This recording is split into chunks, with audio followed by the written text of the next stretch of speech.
Helen Keller ਵੱਡੀਆਂ ਹਿੰਮਤਾਂ ਵਾਲੀ। ਲਿਖਾਰੀ ਗੇਰ ਥੌਮਸਨ ਤੇ ਤਰਜਮਾਕਾਰ ਡਾਕਟਰ ਕਰਾਮਤ ਮੁਗਲ। ਹੈਲਨ ਕੈਲਰ ਦਾ ਜਨਮ 138 ਵਰੇ ਪਹਿਲਾਂ ਹੋਇਆ।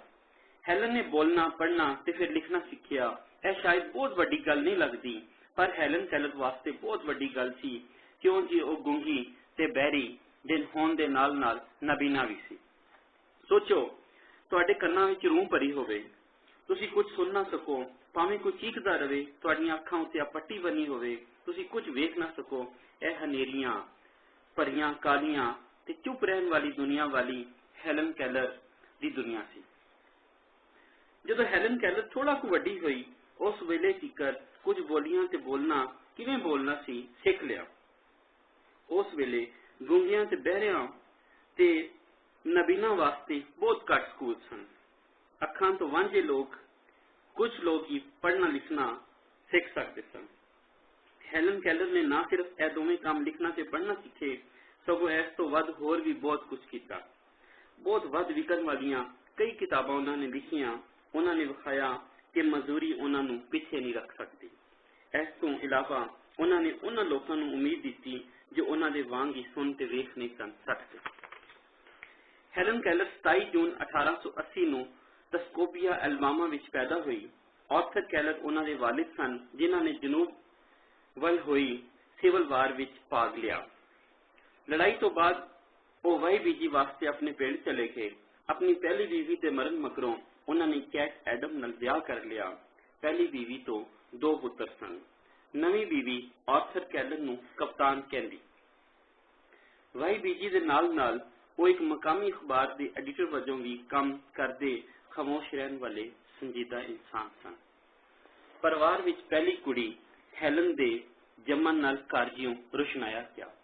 ਉਹ ਹੱਸਦੀ ਤੇ ਘੁੱਟਣ ਘੂੰ ਕਰਦੀ ਰਹਿੰਦੀ। ਹੈਲਨ ਆਪਣੀ ਮਾਂ ਦੀ ਅੱਖ ਦਾ ਤਾਰਾ ਬਣ ਗਈ। ਉਹਦਾ ਪਿਓ ਉਸ ਦੀ ਤਾਰੀਫ ਕਰਦਾ ਤੇ ਉਸ ਨੂੰ ਪਸੰਦ ਕਰਦਾ। ਹੈਲਨ ਆਪਣੀ ਮੁੱਢਲੀ ਹਯਾਤੀ ਬਾਰੇ ਲਿਖਦੀ ਕਹਿੰਦੀ ਏ, ਮੇਰੀ ਜ਼ਿੰਦਗੀ ਦਾ ਮੁੱਢ ਬਹੁਤ ਹੀ ਸਾਦਾ ਸੀ, ਕਿਸੇ ਸਧਾਰਨ ਬਾਲ ਦੇ ਜੀਵਨ ਵਾਂਗ।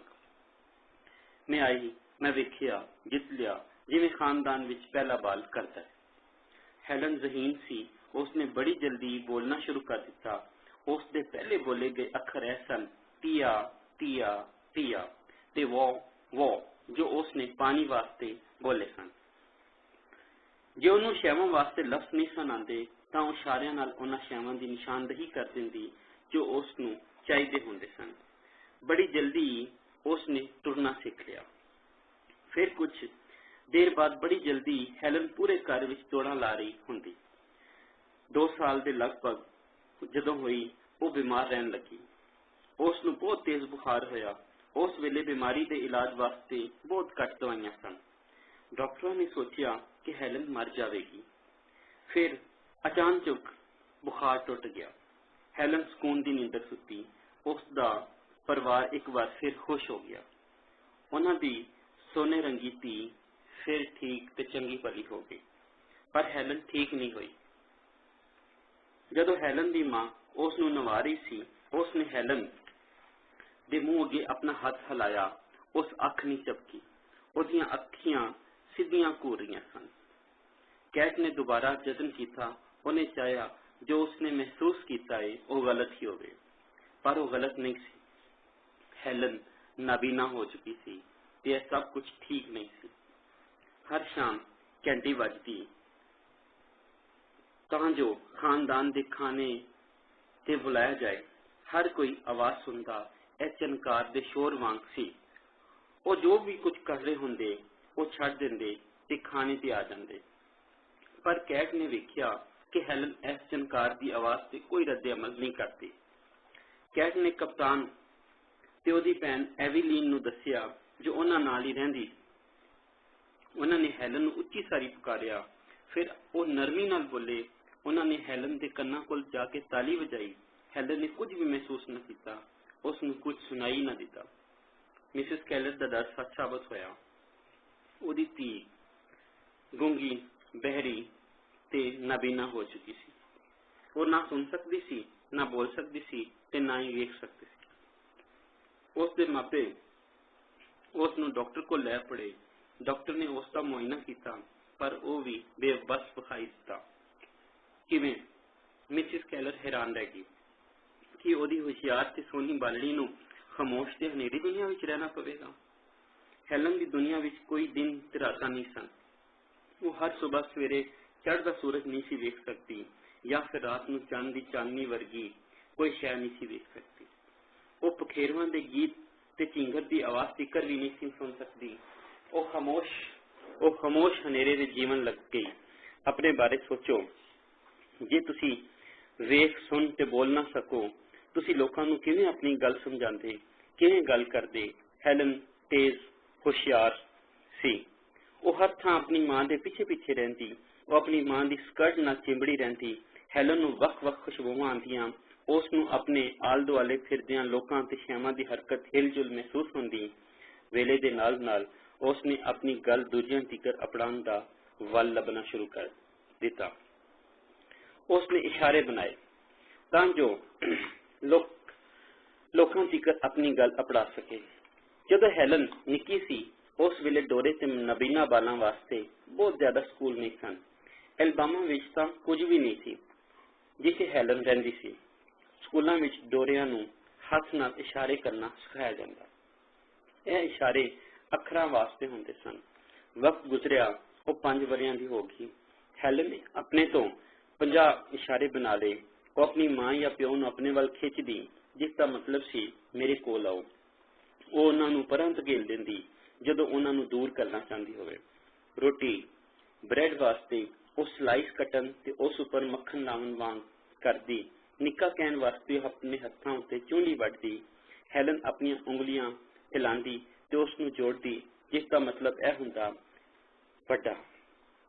ਹੈਲਨ ਆਪਣੀ ਘਰ ਵਾਲਿਆਂ ਵਾਸਤੇ ਹਰ ਇੱਕ ਲਈ ਵੱਖਰਾ ਇਸ਼ਾਰਾ ਰੱਖਦੀ। ਕਪਤਾਨ ਜਾਂ ਪਿਓ ਵਾਸਤੇ ਹੈਲਨ ਆਪਣੀਆਂ ਐਨਕਾਂ ਨੂੰ ਹੱਥ ਲਾਉਂਦੀ ਤੇ ਆਪਣੀ ਮਾਂ ਵਾਸਤੇ ਉਹ ਆਪਣੇ ਸਿਰ ਤੇ ਪਿੱਛੇ ਵਾਲਾਂ ਨੂੰ ਲਿਜਾ ਕੇ ਗੰਢ ਮਾਰਦੀ। ਖਾਨਦਾਨ ਨੇ ਹੈਲਨ ਨੂੰ ਜਾਣਨ ਦਾ ਯਤਨ ਕੀਤਾ, ਜੋ ਕਿ ਆਸਾਨ ਕੰਮ ਨਹੀਂ ਸੀ। ਉਹਦਾ ਮਿਜ਼ਾਜ ਖੌਫਨਾਕ ਹੋ ਰਿਹਾ ਸੀ। ਜਦੋਂ ਹੈਲਨ ਨੂੰ ਕੋਈ ਹੋਰ ਰਾਹ ਨਾ ਲੱਭਦਾ ਤਾਂ ਉਹ ਗੁੱਸਾ ਕਰਨਾ ਛੱਡ ਦਿੰਦੀ। ਹੈਲਨ ਨੂੰ ਪਤਾ ਸੀ ਕਿ ਲੋਕ ਹੋਂਠਾਂ ਨਾਲ ਗੱਲਾਂ ਕਰਦੇ ਨੇ। ਉਸ ਨੇ ਆਪਣੇ ਹੋਂਠਾਂ ਨੂੰ ਹਿਲਾਉਣ ਦਾ ਯਤਨ ਕੀਤਾ, ਪਰ ਕੋਈ ਆਵਾਜ਼ ਨਾ ਨਿਕਲੀ। ਇਹ ਸਮਝ ਨੇ ਹੈਲਨ ਨੂੰ ਪਾਗਲ ਕਰ ਦਿੱਤਾ। ਉਸ ਨੇ ਗੁੱਸੇ ਤੇ ਦਬਾਅ ਵਿੱਚ ਠੁੱਡੇ ਮਾਰੇ ਤੇ ਚੀਕੀ। ਉਹਦਾ ਗੁੱਸਾ ਉਦੋਂ ਮੁੱਕਿਆ ਜਦੋਂ ਉਹ ਬਹੁਤ ਜ਼ਿਆਦਾ ਥੱਕ ਗਈ, ਐਨੀ ਥੱਕ ਗਈ ਕਿ ਹੋਰ ਚੀਕ ਨਾ ਸਕੀ। ਹੈਲਨ ਦੇ ਮਾਪਿਆਂ ਨੂੰ ਕੁਝ ਸੁੱਝ ਨਹੀਂ ਸੀ ਰਿਹਾ ਕਿ ਉਹ ਸੂਰਤ ਹਾਲ ਕਿਵੇਂ ਕਾਬੂ ਵਿੱਚ ਲਿਆਉਣਗੇ। ਰਿਸ਼ਤੇਦਾਰਾਂ ਨੇ ਫੈਸਲਾ ਸੁਣਾਇਆ ਕਿ ਹੈਲਨ ਨੂੰ ਹੁਣ ਪਰਿਵਾਰ ਵਿੱਚ ਬਹੁਤ ਜ਼ਿਆਦਾ ਦੇਰ ਨਹੀਂ ਰਹਿਣਾ ਚਾਹੀਦਾ, ਉਸ ਨੂੰ ਸੁੱਟ ਦੇਣਾ ਚਾਹੀਦਾ, ਜਿਸ ਦਾ ਮਤਲਬ ਇਹ ਸੀ ਕਿ ਹੈਲਨ ਨੂੰ ਹਸਪਤਾਲ ਜਾਂ ਫਿਰ ਮਨਾਖਿਆ ਤੇ ਡੋਰਿਆਂ ਦੇ ਆਸ਼ਰਮ ਵਿੱਚ ਕੱਲ ਦੇਣਾ ਚਾਹੀਦਾ। 19ਵੀਂ ਸਦੀ ਵਿੱਚ ਮਜ਼ਦੂਰ ਲੋਕਾਂ ਨੂੰ ਐਵੇਂ ਬਾਹਰ ਕੱਲ ਦਿੱਤਾ ਜਾਂਦਾ ਸੀ। ਇੱਕ ਵਾਰ ਉਹਨਾਂ ਨੂੰ ਕੱਲ ਦਿੱਤਾ ਜਾਂਦਾ ਤੇ ਫਿਰ ਖਾਨਦਾਨ ਉਸ ਨੂੰ ਕਦੇ ਵੀ ਨਾ ਵੇਖਦਾ। ਪਰ ਮਿਸਿਸ ਕੈਲਰ ਆਪਣੀ ਧੀ ਨਾਲ ਕੁਝ ਵੀ ਇਹੋ ਜਿਹਾ ਨਹੀਂ ਸੀ ਕਰਨਾ ਚਾਹੁੰਦੀ। ਉਸ ਨੂੰ ਪਤਾ ਸੀ ਕਿ ਉਸ ਦੀ ਧੀ ਸਹੀਨ ਹੈ, ਪਰ ਕੌਣ ਕਿਵੇਂ ਉਸ ਨੂੰ ਸਿਖਾ ਸਕਦਾ। ਹੈਲਨ ਨੇ ਆਪਣੇ ਆਪ ਨੂੰ ਸਿਖਾਇਆ। ਭਾਵੇਂ ਉਹ ਆਪਣੀ ਕਾਲੀ ਹਨੇਰੀ ਦੁਨੀਆ ਵਿੱਚ ਵਸਦੀ ਸੀ, ਪਰ ਫਿਰ ਵੀ ਉਸ ਕੋਲ ਖੁਸ਼ੀ ਦਾ ਵੇਲਾ ਰਿਹਾ। ਉਸ ਨੂੰ ਘਰੋਂ ਬਾਹਰ ਜਾਣਾ, ਘੁੰਮਣਾ ਫਿਰਨਾ ਬਹੁਤ ਪਸੰਦ ਰਿਹਾ। ਘਰ ਦੇ ਆਲੇ ਦੁਆਲੇ ਉੱਗੇ ਸਾਰੇ ਰੁੱਖਾਂ ਨੂੰ ਛੂਹਣਾ ਹੈਲਨ ਨੂੰ ਬਹੁਤ ਮਨ ਭਾਉਣਾ ਲੱਗਦਾ। ਉਹ ਫੁੱਲਾਂ ਨੂੰ ਸੁੰਘਦੀ, ਜਲਦੀ ਵੱਖ-ਵੱਖ ਰੁੱਖਾਂ ਬਾਰੇ ਉਹਨਾਂ ਨੂੰ ਛੂਹ ਕੇ ਜਾਂ ਸੁੰਘ ਕੇ ਦੱਸ ਸਕਦੀ ਸੀ। ਐਵੇਂ ਉਹ ਇੱਕ ਕਿਸਮ ਦੀ ਜਾਣਕਾਰੀ ਲੈਂਦੀ ਰਹਿੰਦੀ। ਉਸ ਨੇ ਸਾਦਾ ਨਿੱਕੇ-ਨਿੱਕੇ ਕੰਮ ਕਰਨਾ ਸਿੱਖ ਲਿੱਤੇ। ਉਹ ਸਾਫ਼ ਕੱਪੜੇ ਤੈਅ ਕਰਦੀ। ਉਸ ਨੂੰ ਪਤਾ ਸੀ ਕਿ ਉਹਦੇ ਕੱਪੜੇ ਕਿਹੜੇ ਨੇ। ਉਸ ਨੇ ਇਹ ਜਾਣ ਲਿਆ ਕਿ ਜਦੋਂ ਉਸ ਦੀ ਮਾਂ ਕੋਟ ਪਾਉਂਦੀ ਹੈ ਤੇ ਉਹ ਬਾਹਰ ਜਾਣ ਲੱਗਦੀ ਹੈ। ਹੈਲਨ ਉਸ ਦੇ ਕੋਟ ਨੂੰ ਝਟਕਦੀ ਕਿ ਉਸ ਨੇ ਵੀ ਨਾਲ ਲੈ ਕੇ ਜਾਇਆ ਜਾਏ। ਪਰ ਹਰ ਰੋਜ਼ ਦੀਆਂ ਅਣਹੋਣੀਆਂ ਕੁਝ ਖਤਰਨਾਕ ਹਾਦਸਿਆਂ ਦਾ ਵੀ ਕਾਰਨ ਬਣ ਜਾਂਦੀਆਂ। ਇੱਕ ਵਾਰ ਹੈਲਨ ਦੀ ਐਪਰਨ ਤੇ ਪਾਣੀ ਡੁੱਲ ਗਿਆ। ਉਹ ਇਸ ਨੂੰ ਸੁਕਾਉਣਾ ਚਾਹੁੰਦੀ ਸੀ, ਇਸ ਲਈ ਉਸ ਨੇ ਐਪਰਨ ਨੂੰ ਅੰਗੀਠੀ ਕੋਲ ਰੱਖ ਲਿਆ। ਉਸ ਨੂੰ ਪਤਾ ਹੀ ਨਾ ਲੱਗਾ ਕਿ ਉਹ ਅੱਗ ਦੇ ਕਿੰਨਾ ਨੇੜੇ ਚਲੀ ਗਈ ਹੈ। ਉਹਦੇ ਐਪਰਨ ਨੇ ਅੱਗ ਫੜ ਲਈ। ਜਲਦੀ ਹੀ ਉਸ ਦੀ ਆਇਆ ਨੇ ਇੱਕ ਕੰਬਲ ਦੀ ਮਦਦ ਨਾਲ ਅੱਗ ਬੁਝਾਈ। ਇਸ ਅੱਗ ਨਾਲ ਉਸ ਦੀ ਉਂਗਲ ਤੇ ਵਾਲ ਥੋੜੇ ਜਿਹੇ ਸੜ ਗਏ, ਪਰ ਹੈਲਨ ਬਹੁਤ ਖੁਸ਼ਕਿਸਮਤ ਰਹੀ। ਜਿਵੇਂ ਜਿਵੇਂ ਉਹ ਵੱਡੀ ਹੁੰਦੀ, ਉਹ ਸ਼ਰਾਰਤੀ ਹੁੰਦੀ ਜਾ ਰਹੀ ਸੀ। ਉਸ ਨੂੰ ਮਦਾਰੀ ਵਾਂਗ ਕਰਤੱਵ ਕਰਨਾ ਪਸੰਦ ਆ ਰਹੇ ਸਨ। ਇੱਕ ਦਿਨ ਹੈਲਨ ਨੂੰ ਕੁਝ ਚਾਬੀਆਂ ਲੱਗੀਆਂ। ਉਸ ਨੂੰ ਪਤਾ ਸੀ ਕਿ ਚਾਬੀਆਂ ਦਰਵਾਜ਼ਿਆਂ ਨੂੰ ਤਾਲਾ ਲਾਉਣ ਵਾਸਤੇ ਹੁੰਦੀਆਂ ਨੇ। ਉਸ ਦੀ ਮਾਂ ਕਿਚਨ ਨਾਲ ਬਣੇ ਕਮਰੇ ਵਿੱਚ ਸੀ, ਜਿਸ ਨੂੰ ਭੰਡਾਰਾ ਆਖਦੇ। ਉੱਥੇ ਮਸਰੂਫ ਸੀ ਤੇ ਹੈਲਨ ਬਾਹਰ ਖੇਡ ਰਹੀ। ਹੈਲਨ ਨੇ ਚਾਬੀਆਂ ਫੜੀਆਂ ਤੇ ਆਪਣੀ ਮਾਂ ਨੂੰ ਭੰਡਾਰਾ ਵਿੱਚ ਦਰਵਾਜ਼ੇ ਨੂੰ ਤਾਲਾ ਲਾ ਕੇ ਬੰਦ ਕਰ ਦਿੱਤਾ। ਉਹਦੀ ਮਾਂ ਨੇ ਦਰਵਾਜ਼ੇ ਨੂੰ ਖੜਕਾਇਆ ਤੇ ਉੱਚੀ ਸਾਰੀ ਆਖਿਆ ਕਿ ਉਹਨੂੰ ਬਾਹਰ ਕੱਢੋ। ਹੈਲਨ ਬਾਹਰ ਬਹਿ ਗਈ, ਜਿੱਥੇ ਉਹ ਆਪਣੀ ਮਾਂ ਦੇ ਦਰਵਾਜ਼ੇ ਖੜਕਾਉਣ ਵਾਲੀ ਥਰਥਰਾਹਟ ਨੂੰ ਮਹਿਸੂਸ ਕਰ ਸਕਦੀ ਸੀ। ਹੈਲਨ ਉੱਥੇ ਬਹਿ ਗਈ ਤੇ ਹੱਸਣ ਲੱਗੀ। ਮਿਸਿਸ ਕੈਲਰ 3 ਘੰਟਿਆਂ ਤੱਕ ਉਸ ਭੰਡਾਰੇ ਦੇ ਅੰਦਰ ਬੰਦ ਰਹੀ। ਹੈਲਨ ਦੀ ਇੱਕ ਨਿੱਕੀ ਨੌਕਰਾਨੀ, ਜਿਸ ਦਾ ਨਾਮ ਮਾਰਥਾ ਵਾਸ਼ਿੰਗਟਨ ਸੀ, ਉਹ ਅਕਸਰ ਇਕੱਠੇ ਹੀ ਖੇਡਿਆ ਕਰਦੇ ਸਨ। ਮਾਰਥਾ ਹੈਲਨ ਤੋਂ ਕੁਝ ਵਰੇ ਵੱਡੀ ਬਾਲੜੀ ਸੀ, ਪਰ ਹੈਲਨ ਦੋਵਾਂ ਵਿੱਚ ਰੋਹ ਪਾਉਣ ਵਾਲੀ ਪੋਤੀ ਸਾਬਤ ਹੋਈ। ਇੱਕ ਦਿਹਾੜੇ ਉਹ ਦੋਵੇਂ ਬਰਾਮਦੇ ਵਿੱਚ ਬੈਠੀਆਂ ਕਾਗਜ਼ਾਂ ਦੀਆਂ ਗੁੱਡੀਆਂ ਬਣਾ ਰਹੀਆਂ ਸਨ। ਹੈਲਨ ਜਲਦੀ ਇਸ ਤੋਂ ਅੱਕ ਗਈ। ਉਸ ਨੇ ਬਰਾਮਦੇ ਦੇ ਕੋਲ ਉੱਗੇ ਫੁੱਲਾਂ ਦੀਆਂ ਵੇਲਾਂ ਤੋਂ ਸਾਰੇ ਫੁੱਲ ਕੱਟ ਦਿੱਤੇ। ਹਾਲੇ ਵੀ ਬੇਜ਼ਾਰੀ ਹੈਲਨ ਨੇ ਮਾਰਥਾ ਦੇ ਵਾਲ ਕੱਟਣ ਦਾ ਫੈਸਲਾ ਕੀਤਾ। ਮਾਰਥਾ ਨੇ ਪਹਿਲਾਂ ਇੰਜ ਨਾ ਕਰਨ ਦਿੱਤਾ, ਫਿਰ ਉਹ ਮੰਨ ਗਈ। ਕੁਝ ਨੇ ਉਸ ਨੂੰ ਨਾ ਕਰਨ ਲਈ ਕਿਹਾ ਵੀ, ਪਰ ਛੇਤੀ ਮਾਰਥਾ ਦੇ ਵਾਲ ਉਹਦੇ ਪੈਰਾਂ ਵਿੱਚ ਪਏ ਸਨ। ਫਿਰ ਕਿਉਂਕਿ ਉਸ ਨੂੰ ਚੰਗਾ ਲੱਗਾ, ਹੈਲਨ ਨੇ ਵੀ ਮਾਰਥਾ ਨੂੰ ਉਹਦੇ ਲੰਮੇ ਸੁਨਹਿਰੀ ਵਾਲ ਕੱਟਣ ਦਿੱਤੇ।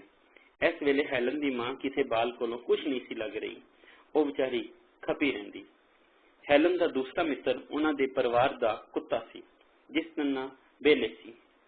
ਹੈਲਨ ਨੇ ਉਸ ਕੁੱਤੇ ਨੂੰ ਆਪਣੇ ਇਸ਼ਾਰੇ ਸਿਖਾਉਣਾ ਚਾਹੇ ਸਨ, ਪਰ ਕੁੱਤਾ ਤਾਂ ਸੋ ਜਾਂਦਾ ਜਾਂ ਫਿਰ ਕਿਸੇ ਪੰਛੀ ਮਗਰ ਨੱਸ ਪੈਂਦਾ। ਹੈਲਨ ਨੂੰ ਕਦੇ ਸਮਝ ਹੀ ਨਾ ਆਈ ਕਿ ਬੇਲੇ ਕਿਉਂ ਅਜਿਹਾ ਨਲਾਇਕ ਹੈ, ਤੇ ਐਵੇਂ ਹੈਲਨ ਨੇ ਆਪਣੇ ਦਿਨ ਲੰਘਾਏ। ਫਿਰ ਜਦੋਂ ਹੈਲਨ 5 ਵਰ੍ਹਿਆਂ ਦੀ ਹੋਈ, ਉਹਦੀ ਭੈਣ ਮੈਲਡਰਡ ਦਾ ਜਨਮ ਹੋਇਆ ਤੇ ਹੈਲਨ ਦੀ ਦੁਨੀਆ ਬਦਲ ਗਈ। ਕਿਸੇ ਹੋਰ ਨੂੰ ਵੀ ਹੈਲਨ ਦੀ ਮਾਂ ਦੇ ਪਿਆਰ ਦੀ ਲੋੜ ਸੀ। ਕੋਈ ਹੋਰ ਉਹਦੀ ਮਾਂ ਦੀ ਕੁੱਛੜ ਚੜਨ ਲੱਗ ਪਿਆ। ਹੈਲਨ ਨੂੰ ਆਪਣੀ ਭੈਣ ਨਾਲ ਹਸਦ ਹੋਣ ਲੱਗ ਪਿਆ, ਜੋ ਉਸ ਦੀ ਨਜ਼ਰ ਵਿੱਚ ਉਹਦੀ ਮਾਂ ਨੂੰ ਉਹਦੇ ਕੋਲੋਂ ਖੋਹਣ ਲੱਗੀ। ਇੱਕ ਦਿਨ ਹੈਲਨ ਨੇ ਜਾਣਿਆ ਕਿ ਉਹਦੀ ਬਾਲੜੀ ਭੈਣ ਉਹਦੀ ਗੁੱਡੀ ਦੇ ਝੂਲੇ ਵਿੱਚ ਸੋ ਰਹੀ ਏ। ਹੈਲਨ ਤਪ ਗਈ। ਇਸ ਤੋਂ ਪਹਿਲਾਂ ਕਿ ਕੋਈ ਉਸ ਨੂੰ ਡੱਕਦਾ, ਹੈਲਨ ਨੇ ਝੂਲਾ ਸੁੱਟ ਦਿੱਤਾ। ਮੈਲਡਰਡ ਉਸ ਤੋਂ ਬਾਹਰ ਜਾ ਡਿੱਗੀ। ਖੁਸ਼ਕਿਸਮਤੀ ਨਾਲ ਮਿਸਿਸ ਕੈਲਰ ਨੇ ਉਸ ਨੂੰ ਫਰਸ਼ ਉੱਤੇ ਡਿੱਗਣ ਤੋਂ ਪਹਿਲਾਂ ਹੀ ਫੜ ਲਿਆ। ਹੁਣ ਮਿਸਿਸ ਕੈਲਰ ਨੂੰ ਅਹਿਸਾਸ ਹੋਇਆ ਕਿ ਹੈਲਨ ਸਿਰਫ ਆਪਣੇ ਵਾਸਤੇ ਖਤਰਾ ਨਹੀਂ ਹੈ, ਸਗੋਂ ਉਹ ਹੋਰਨਾਂ ਜੀਆਂ ਵਾਸਤੇ ਵੀ ਖਤਰਨਾਕ ਬਣਦੀ ਜਾ ਰਹੀ ਹੈ। ਜੇ ਹੈਲਨ ਦੀ ਮਾਂ ਉਸ ਨੂੰ ਨਿੱਕੇ ਉਮਰੇ ਠੀਕ ਨਾ ਕਰਦੇ ਤਾਂ ਵੱਡੇ ਹੋ ਕੇ ਉਸ ਦਾ ਕੀ ਬਣਦਾ। ਹੈਲਨ ਨੂੰ ਬਦਲਣਾ ਪੈਣਾ ਸੀ। ਕੈਲਰਸ ਉਸ ਨੂੰ ਮੈਰੀਲੈਂਡ ਦੇ ਇਲਾਕੇ ਬਲਟੀਮੋਰੇ ਦੇ ਇੱਕ ਡਾਕਟਰ ਕੋਲ ਲੈ ਗਏ। ਫਿਰ ਕੈਲਰਸ ਨੇ ਉਹੀ ਅਲਫਾਜ਼ ਸੁਣੇ ਜੋ ਪਹਿਲਾਂ ਵੀ ਕਈ ਵਾਰ ਸੁਣ ਚੁੱਕੇ ਸਨ। ਇਹ ਡਾਕਟਰ ਅੱਖਾਂ ਦੇ ਇਲਾਜ ਦਾ ਮਾਹਿਰ ਸੀ।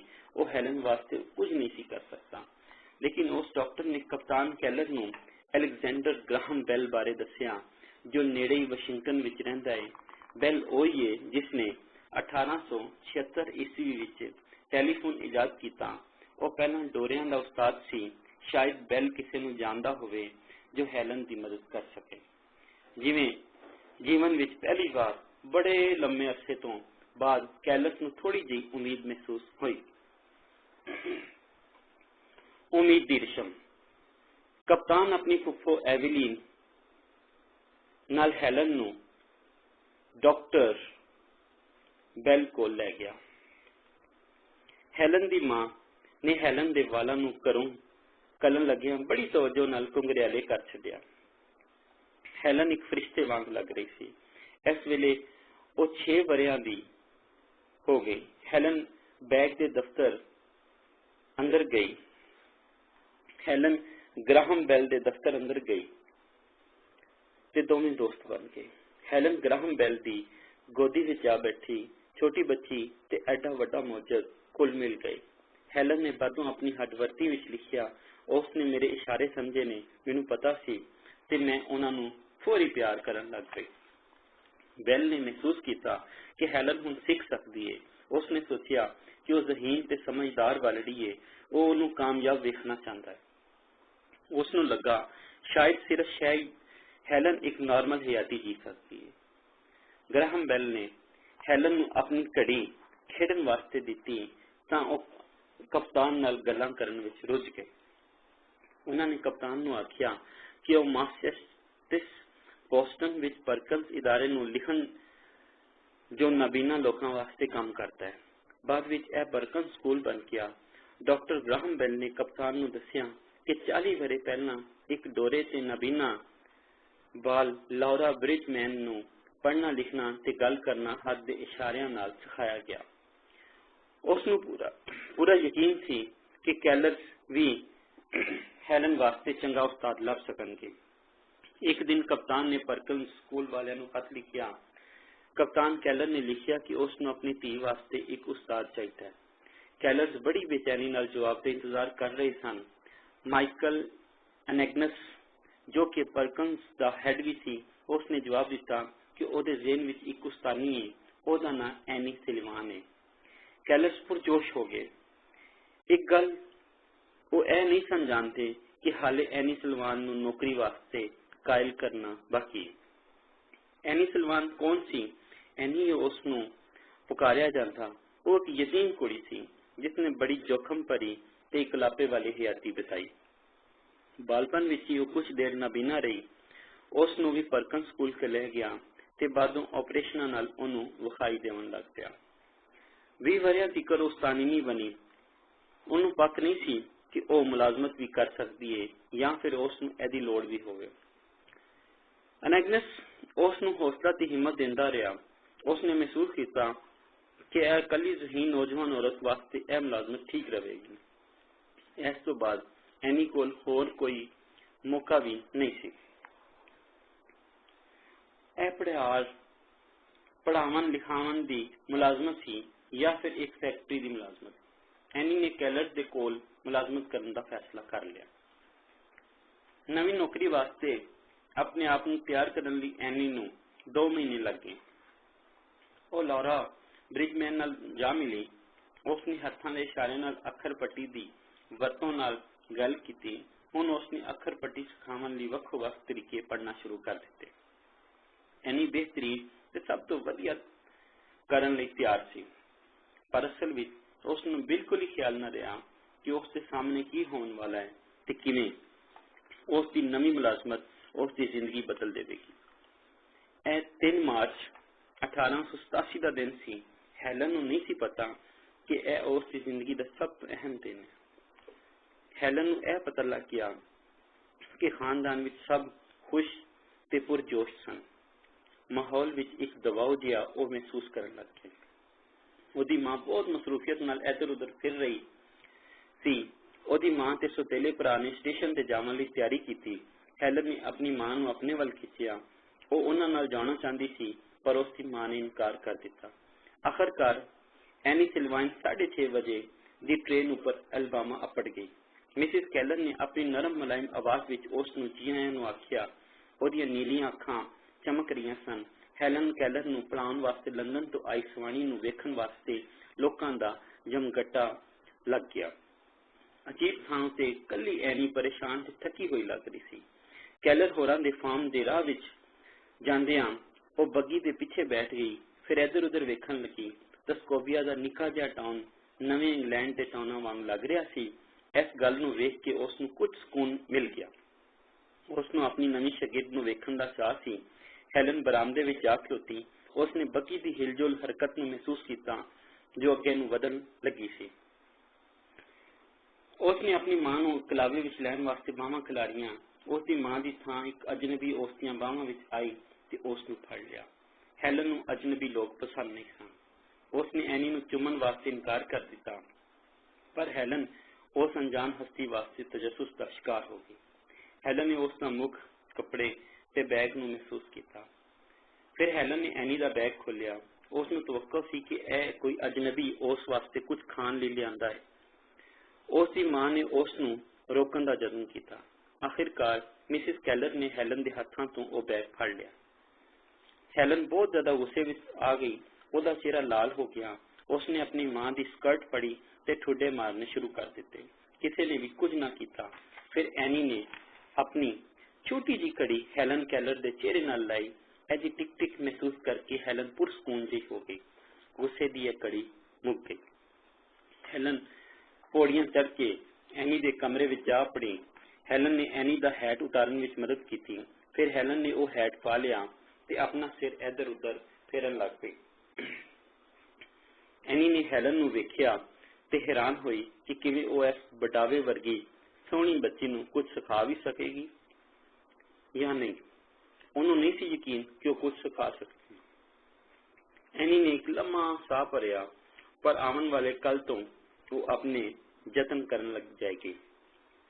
ਅਗਲੀ ਸੁਬਾਹ ਹੈਲਨ ਨੂੰ ਐਨੀ ਦੇ ਕਮਰੇ ਵਿੱਚ ਲਿਜਾਇਆ ਗਿਆ। ਹੈਲਨ ਨੇ ਐਨੀ ਨੂੰ ਆਪਣਾ ਸਮਾਨ ਖੋਲਣ ਵਿੱਚ ਮਦਦ ਦਿੱਤੀ। ਐਨੀ ਦੇ ਟਰੰਕ ਵਿੱਚੋਂ ਹੀ ਹੈਲਨ ਨੂੰ ਇੱਕ ਸੋਹਣੀ ਜਿਹੀ ਗੁੱਡੀ ਲੱਭ ਗਈ। ਪਰਕਨ ਸਕੂਲ ਵਿੱਚ ਬਾਲਾਂ ਵੱਲੋਂ ਐਨੀ ਨੂੰ ਇਹ ਤੋਹਫਾ ਦਿੱਤਾ ਗਿਆ ਸੀ। ਲੌਰਾ ਬ੍ਰਿਜਮੈਨ, ਉਹ ਉੱਥੇ ਗੂੰਗੇ ਤੇ ਡੋਰੇ ਭੜਿਆਰ ਵਜੋਂ ਸੀ, ਉਸ ਨੇ ਗੁੱਡੀ ਦੇ ਕੱਪੜੇ ਬਣਾਏ ਹੋਏ ਸਨ। ਐਨੀ ਨੇ ਹੈਲਨ ਦੇ ਹੱਥਾਂ ਵਿੱਚ ਗੁੱਡੀ ਵੇਖੀ ਤੇ ਗੁੱਡੀ ਦੇ ਅੱਖਰ ਦੁਹਰਾਏ। ਹੈਲਨ ਨੇ ਸੋਚਿਆ ਕਿ ਇਹ ਗੁੱਡੀ ਹੁਣ ਉਹਦੀ ਏ। ਜਦੋਂ ਹੈਲਨ ਨੂੰ ਕੁਝ ਚਾਹੀਦਾ ਹੁੰਦਾ, ਉਹ ਉਸ ਸ਼ੈ ਵੱਲ ਇਸ਼ਾਰਾ ਕਰਦੀ, ਫਿਰ ਐਨੀ ਵੱਲ ਮੂੰਹ ਕਰਦੀ, ਫਿਰ ਸਿਰ ਹਿਲਾ ਦਿੰਦੀ। ਲੇਕਿਨ ਐਨੀ ਕੋਲ ਇਹ ਜਾਣਨ ਦਾ ਕੋਈ ਰਾਹ ਨਹੀਂ ਲੱਭਿਆ। ਉਹ ਹੈਲਨ ਨੂੰ ਦੱਸਣਾ ਚਾਹੁੰਦੀ ਸੀ ਕਿ ਗਾਫ, ਡਾਲ, ਛੋਟੀ ਏ ਦਾ ਮਤਲਬ ਹੈ ਕੁਝ। ਐਨੀ ਨੇ ਉਹ ਗੁੱਡੀ ਵਾਪਸ ਲੈ ਲਈ। ਉਹ ਦੁਬਾਰਾ ਗੁੱਡੀ ਲਫ਼ਜ਼ ਦੇ ਹਿਜੇ ਕਰਨ ਲੱਗੀ, ਗਾਫ, ਡਾਲ, ਛੋਟੀ ਏ, ਪਰ ਹੈਲਨ ਨੂੰ ਗੁੱਸਾ ਆ ਗਿਆ। ਉਸਨੇ ਸੋਚਿਆ ਕਿ ਉਹਨੂੰ ਗੁੱਡੀ ਦੇਖ ਕੇ ਉਹ ਫਿਰ ਇਸ ਤੋਂ ਵਾਪਸ ਖੋ ਰਹੀ ਹੈ। ਐਨੀ ਨੇ ਹੈਲਨ ਦੇ ਹੱਥ ਫੜਨ ਦਾ ਯਤਨ ਕੀਤਾ। ਹੈਲਨ ਨੇ ਉਸ ਨੂੰ ਆਪਣੇ ਹੱਥ ਨਾ ਫੜਨ ਦਿੱਤੇ। ਹੈਲਨ ਨੂੰ ਗੁੱਸਾ ਆਉਣ ਲੱਗਾ। ਉਹ ਹੈਲਨ ਨੂੰ ਪੁਰਸਕੂਨ ਕਰਨਾ ਚਾਹ ਰਹੀ ਸੀ। ਉਹ ਆਪਣਾ ਸਬਕ ਸਿਖਾਉਣਾ ਚਾਹ ਰਹੀ ਸੀ, ਪਰ ਕੋਈ ਫਾਇਦਾ ਨਾ ਹੋਇਆ। ਹੈਲਨ ਹੋਰ ਗੁੱਸੇ ਵਿੱਚ ਆ ਜਾਂਦੀ ਤੇ ਲੜਨ ਲੱਗਦੀ। ਐਨੀ ਨੇ ਅਖੀਰ ਹੈਲਨ ਨੂੰ ਜਾਵਣ ਦਾ ਕਹਿ ਦਿੱਤਾ, ਪਰ ਐਨੀ ਆਪਣੀ ਹਿੰਮਤ ਹਾਰਨ ਵਾਲੀ ਕੁੜੀ ਨਹੀਂ ਸੀ। ਉਹ ਪੌੜੀਆਂ ਉਤਰੀ ਤੇ ਕੇਕ ਦਾ ਇੱਕ ਟੁਕੜਾ ਲਿਆ, ਹੈਲਨ ਨੂੰ ਦਿੱਤਾ ਤੇ ਹੈਲਨ ਨੂੰ ਫੜਾਉਂਦਿਆਂ ਹਿਜੇ ਕਰਨ ਲੱਗੀ, ਕਾਫ, ਯੇ, ਕੇ, ਤੇ ਉਸ ਨੂੰ ਹੈਲਨ ਦੇ ਨੱਕ ਕੋਲ ਲੈ ਗਈ। ਹੈਲਨ ਨੇ ਕੇਕ ਫੜਨ ਦੀ ਕੋਸ਼ਿਸ਼ ਕੀਤੀ। ਐਨੀ ਨੇ ਦੁਬਾਰਾ ਹਿਜੇ ਕੀਤੇ ਤੇ ਹੈਲਨ ਦੇ ਹੱਥਾਂ ਨੂੰ ਥਪਕੀ ਦਿੱਤੀ। ਇਸ ਵਾਰ ਹੈਲਨ ਨੇ ਵੀ ਹਿਜੇ ਕੀਤੇ। ਐਨੀ ਨੇ ਹੈਲਨ ਨੂੰ ਖਾਣ ਲਈ ਕੇਕ ਦਿੱਤਾ।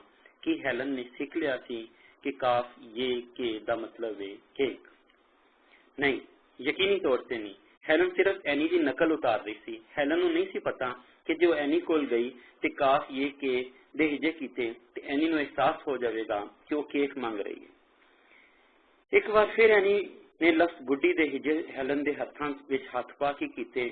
ਹੈਲਨ ਨੇ ਵੀ ਐਨੀ ਦੇ ਪਿੱਛੇ ਗਾਫ, ਡਾਲ ਆਖਿਆ ਤੇ ਐਨੀ ਨੇ ਅਖੀਰਲਾ ਅੱਖਰ ਯੇ ਵੀ ਨਾਲ ਮਿਲਾ ਕੇ ਗੁੱਡੀ ਹੈਲਨ ਨੂੰ ਦੇ ਦਿੱਤੀ ਤੇ ਨਾਲ ਪੌੜੀਆਂ ਲੈ ਗਈ। ਮੈਨੂੰ ਨਹੀਂ ਪਤਾ ਕਿ ਮੈਂ ਹਿਜੇ ਕਰਦੀ ਹਾਂ ਤੇ ਲਫ਼ਜ਼ ਵਜੂਦ ਵਿੱਚ ਆ ਜਾਂਦੇ। ਹੈਲਨ ਨੇ ਇੱਕ ਵਾਰ ਲਿਖਿਆ, ਮੈਂ ਤੇ ਬਸ ਕਿਸੇ ਬਾਂਦਰ ਵਾਂਗ ਆਪਣੀਆਂ ਉਂਗਲੀਆਂ ਨਾਲ ਨਕਲ ਉਤਾਰ ਰਹੀ ਹੁੰਦੀ ਹਾਂ। ਹੈਲਨ ਨੇ ਬਾਕੀ ਪੂਰਾ ਦਿਨ ਐਨੀ ਨਾਲ ਕੁਝ ਵੀ ਕਰਨ ਤੋਂ ਇਨਕਾਰ ਕਰ ਦਿੱਤਾ। ਐਨੀ ਨੇ ਆਹ ਭਰੀ ਉਸਤਾਨੀ ਤੇ ਸ਼ਾਗਿਰਦ ਕੋਲ ਅੱਗੇ ਲੰਮਾ ਜੋਖਮ ਭਰਿਆ ਪੈਂਦਾ ਸੀ। ਅਗਲੇ ਕੁਝ ਦਿਨ ਬਹੁਤ ਆਸਾਨੀ ਨਾਲ ਗੁਜ਼ਰ ਗਏ। ਹੈਲਨ ਐਨੀ ਕੋਲੋਂ ਦੂਰ ਹੀ ਰਹਿੰਦੀ। ਕਿ ਐਨੀ ਉਹ ਦੀਵਾਰ ਢਾਉਣ ਵਿੱਚ ਕਾਮਯਾਬ ਹੋ ਜਾਵੇਗੀ ਜੋ ਹੈਲਨ ਨੇ ਆਪਣੀ ਖਾਮੋਸ਼ ਦੁਨੀਆ ਵਿੱਚ ਉਸਾਰੀ ਹੈ, ਉਸ ਨੂੰ ਕੋਈ ਪੱਕ ਨਹੀਂ ਸੀ। ਇੱਕ ਦਿਨ ਨਾਸ਼ਤੇ ਤੇ ਜਿਵੇਂ ਦੂਜੀ ਜੰਗ ਛਿੜ ਗਈ। ਹੈਲਨ ਹਮੇਸ਼ਾ ਹਰ ਕਿਸੇ ਦੀ ਪਲੇਟ ਵਿੱਚੋਂ ਖਾਂਦੀ ਹੁੰਦੀ ਸੀ। ਉਹ ਖੁਰਾਕ ਵਾਸਤੇ ਪੂਰੇ ਮੇਜ਼ ਦਾ ਚੱਕਰ ਲਾਤੀ। ਕੋਈ ਨਾ ਕੋਈ ਤੇ ਉਸ ਨੂੰ ਰੋਕਣ ਦਾ ਯਤਨ ਕਰਦਾ ਤੇ ਨਾ ਹੀ ਕੋਈ ਕੁਝ ਕਹਿੰਦਾ। ਐਨੀ ਹੈਰਾਨ ਹੋਈ, ਹੈਲਨ ਨੂੰ ਉਹਦੀ ਪਲੇਟ ਵਿੱਚੋਂ ਨਹੀਂ ਖਾਣਾ ਚਾਹੀਦਾ। ਹੈਲਨ ਨੂੰ ਬਹੁਤ ਕਾਵੜ ਚੜੀ ਜਦੋਂ ਐਨੀ ਨੇ ਉਸ ਤੋਂ ਆਪਣੀ ਪਲੇਟ ਪਰਾਂ ਕਰ ਦਿੱਤੀ। ਉਹ ਫਰਸ਼ ਉੱਤੇ ਲੇਟ ਕੇ ਲੱਤਾਂ ਮਾਰ-ਮਾਰ ਉੱਚੀ-ਉੱਚੀ ਰੋਣ ਤੇ ਚੀਕਣ ਲੱਗ ਪਈ। ਐਨੀ ਖਾਂਦੀ ਰਹੀ। ਫਿਰ ਐਨੀ ਨੇ ਕੈਲਰ ਪਰਿਵਾਰ ਨੂੰ ਆਖਿਆ ਕਿ ਉਹ ਸਭ ਕਮਰੇ ਤੋਂ ਬਾਹਰ ਚਲੇ ਜਾਣ। ਪਰੇਸ਼ਾਨ ਤੇ ਘਬਰਾਏ ਹੋਏ ਉਹ ਹੈਲਨ ਨੂੰ ਐਨੀ ਕੋਲ ਹੀ ਛੱਡ ਗਏ, ਜਿਸ ਨੇ ਬੂਹਾ ਬੰਦ ਕਰ ਲਿਆ। ਜੰਗ ਜਾਰੀ ਰਹੀ। ਐਨੀ ਮੁੜ ਕੇ ਆਪਣਾ ਨਾਸ਼ਤਾ ਕਰਨ ਲੱਗੀ। ਹੈਲਨ ਨੇ ਐਨੀ ਦੀ ਕੁਰਸੀ ਨੂੰ ਠੋਕਰ ਲਾਣਾ ਚਾਹੀ। ਉਹ ਨਾਕਾਮ ਰਹੀ। ਹੈਲਨ ਖਾਮੋਸ਼ ਹੋਣ ਲੱਗੀ। ਫਿਰ ਉਹ ਉੱਠੀ ਤੇ ਆਪਣੇ ਆਪ ਨੂੰ ਮੇਜ਼ ਦੁਆਲੇ ਮਹਿਸੂਸ ਕੀਤਾ। ਉਸ ਨੂੰ ਅਹਿਸਾਸ ਹੋਇਆ ਕਿ ਐਨੀ ਕਮਰੇ ਵਿੱਚ ਇਕੱਲੀ ਹੈ। ਹੈਲਨ ਘਬਰਾਈ ਹੋਈ ਸੀ। ਉਸ ਨੂੰ ਦੁਬਾਰਾ ਐਨੀ ਦੀ ਪਲੇਟ ਤੋਂ ਖੁਰਾਕ ਲੈਣ ਦੀ ਕੋਸ਼ਿਸ਼ ਕੀਤੀ, ਪਰ ਐਨੀ ਨੇ ਉਸ ਨੂੰ ਐਸਾ ਕਰਨ ਦੀ ਇਜਾਜ਼ਤ ਨਾ ਦਿੱਤੀ। आखिरकार हेलन अपनी थां पर जा बैठी। हेलन अपनी उंगलां नाल इशारा करन लगी। एनी ने एक चम्मच हेलन दे हत्थां विच दिता। उसने वो चम्मच जमीन उत्ते सुट दिता ते फिर दोबारा उसनूं चमचा फड़ाया ते फिर उसनूं इहदे नाल खाना सिखाया। एनी हिम्मत नहीं हारेगी। अखीर हेलन ने चम्मच दे नाल ही अपना नाश्ता किया। फिर रुमाल लिया दिता गया। एनी चाहती सी कि हेलन इस नूं इनकार भी ना करे। हेलन ने रुमाल जमीन उत्ते सुट दिता। वो दरवाजे नूं दौड़ी। उसनूं बंद वेख के हेलन दरवाजे नूं ठुड्डे मार मार के रोवन ते चीकण लग पई। एनी नूं अगला वेला हेलन नूं रुमाल तह कराउण विच ला दिता। जदों इस नूं तह कर दिता गया, एनी ने उसनूं बाहर जाण दिता। हेलन बाहर निकल के एनी तो काफी दूर जा पड़ी। थकी टुटी एनी अपने कमरे विच चली गई। वाहवा चिर चंगी तरह रोवन तो बाद एनी नूं हल्का महसूस होने लगा। एनी वो निक्कियां लड़ाइयां दसदी है। उसनूं आसान ते सादा तरीन काम सिखाना, जिवें कि उसते वाल वाना या हाथ धोना, यह जरूरी सी कि ताकत की वरतों की जाए तो यकीनी तौर पर बेचैनी के मंजर भी वेखे गए। परिवार यह सब नहीं सी समझ सकता। उन्होंने हेलन की मदद करने की कोशिश की। उसका प्यो उसनूं रोंदा नहीं सी देख सकता। उन्हां दी मदद नाल हेलन एनी नूं कुछ सिखाउण की इजाजत नहीं सी दे रही। फिर बादों एनी ने एक वड्डा फैसला ले लिया। एनी नूं एहसास होया कि उसनूं हेलन दे नाल इकल्लियां रहना चाहिए। सिर्फ वो दोनों यह भी एक तरीका सी जिस नाल एनी हेलन दे चफेरे उसरी काली ते खामोश दीवार नूं ढा सकदी सी। एनी ने कैलर परिवार नाल गल कीती। उसने सोचिया कि वो कहणगे नहीं, पर उन्होंने अजिहा कुछ न किया। कैलर परिवार हेलन वास्ते कुछ भी करने वास्ते तैयार सन। इसलिए हेलन ते एनी वड्डे घर दे कोल एक निक्की जी कुली विच इकल्ले रहण लई चले गए। एनी नहीं सी चाहती कि हेलन यह जान जावे कि अपने घर दे सब जी मापियां तो भी वध तेज दौड़ सकती है। इसलिए एनी ने उस कुली विच सारा फर्नीचर इधर उधर कर दिता। कुली तिकर अपड़न लई हेलन ते एनी ने बग्गी विच एक लम्मा सफर किया। यह तरीका काम कर गया। हेलन ने सोचिया कि वह हुण नवें ते अजीब जगह ते रह रही है। उस कुली विच हेलन ते एनी दीयां कई लड़ाइयां हुईयां। एनी उन्ना चिर हेलन नूं खाण ना दिंदी जिन्ना चिर वह नवे कपड़े पा के तैयार ना हो जाती। हेलन ने तैयार होने तो इनकार करता। कप्तान कैलर ने एक दिन खिड़की तो यह सब वेखिया। उसने एनी नूं वापस कलन दा सोचिया, पर खानदान ने उसनूं इंज करन तो मना कर दिता। यही खुशकिस्मती उन्हां नूं रास आ गई। अगले 2 हफ्तिਆਂ ਵਿੱਚ हौली-हौली हेलन कैलर बदलना शुरू हो गई। उसने एनी ਦੀਆਂ ਗੱਲਾਂ ਮੰਨਣੀਆਂ शुरू कर ਦਿੱਤੀਆਂ। फिर 5 अप्रैल 1887 ईस्वी ਨੂੰ ਇੱਕ ਮੌਜਾ ਰੋਨਮਾ ਹੋਇਆ। हेलन ਭਾਂਡੇ ਧੋ ਰਹੀ ਸੀ। एनी ने ਉਹਦੇ ਹੱਥਾਂ ਵਿੱਚ ਲਫ਼ਜ਼ ਪਾਣੀ ਦੇ ਹਿੱਜੇ ਕੀਤੇ। पे अलीफ नून छोटी जी। हेलन ने अगों कुछ रद्द अमल ना किया। फिर दोनों बाहर चले गए। पानी दे पंप से हेलन ने मग ते नलके हेठां कीता। एनी ने पंप चला के ठंडा पानी कढ़िया ते हेलन दे हत्थां विच लफ्स पानी दे हिजे कीते। हेलन ने मग थले डेग दिता। हैरानी ਉਹਦੇ चेहरे ते फैल गई। हेलन ने लफ्स पानी किन्नी वारी बोल के एनी नूं सुनाया।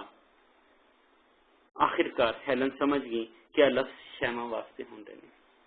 बातों अपनी हड्ड बीती विच हेलन ने लिखिया, हर शै दा एक नां हुंदा है ते हर नां नवे नवे ख्याल नूं नवी नवी सोच नूं जन्म दिंदा है। एनी ने हेलन दे बेताब हत्थां विच कई लफ्जां दे तोड़ कीते। आखिरकार हेलन ने पूछा कि एनी नूं की कहते हैं। एनी ने लफ्ज उस्तानी दे हिजे कीते ते फिर एनी उस्तानी बन गई। 7 साल विच एनी की दुनिया खुल गई। वो जिवें हनेरे तो आजाद हो गई। दीवार टह गई। एनी ते हेलन फिर दोबारा वड्डे घर चले गए। हेलन ने बड़ी जल्दी तरक्की की। एनी ने वेखिया कि हेलन नूं घरों बाहर रहना बहुता पसंद है। इस वास्ते उन्हां दे ज्यादा सबक घरों बाहर ही होंदे। एनी आल दुआले फैली दुनिया का सहारा लैके हेलन नूं सबक देंदी। दरिया दे कोल उसने जियोग्राफी सीखी। वो नहरां कढदे ते पहाड़ उसारदे। साइंस वास्ते उन्होंने फितरत का मुताला किया। हेलन ने जल्दी वख-वख रुखां बारे ते वो किवें उगदे ने इस बारे तफसील नाल सीख लिया। हेलन लफ्जां ते जुबान नाल प्यार हो गया। हेलन बड़ी आसानी नाल लफ्ज याद कर लेंदी। ते उसने इसम फेल ते बयानिया लफ्ज सीख ले। और तजरीदी लफ्ज भी समझन लग गई, जिवें सोचना। हैलन हुण अपने खानदान नाल गल कर सकती सी।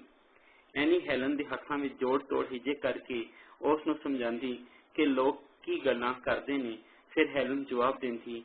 मिसिस कैलर ने भी अपनी उंगलां नाल बोलना ते गल करना सीख लिया। हुण ਉਹ ਤੇ ਹੈਲਨ गल कर सकदियां सन।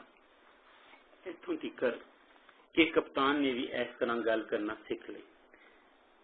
जोन तिकर हैलन 400 लफ्ज सीख चुकी सी।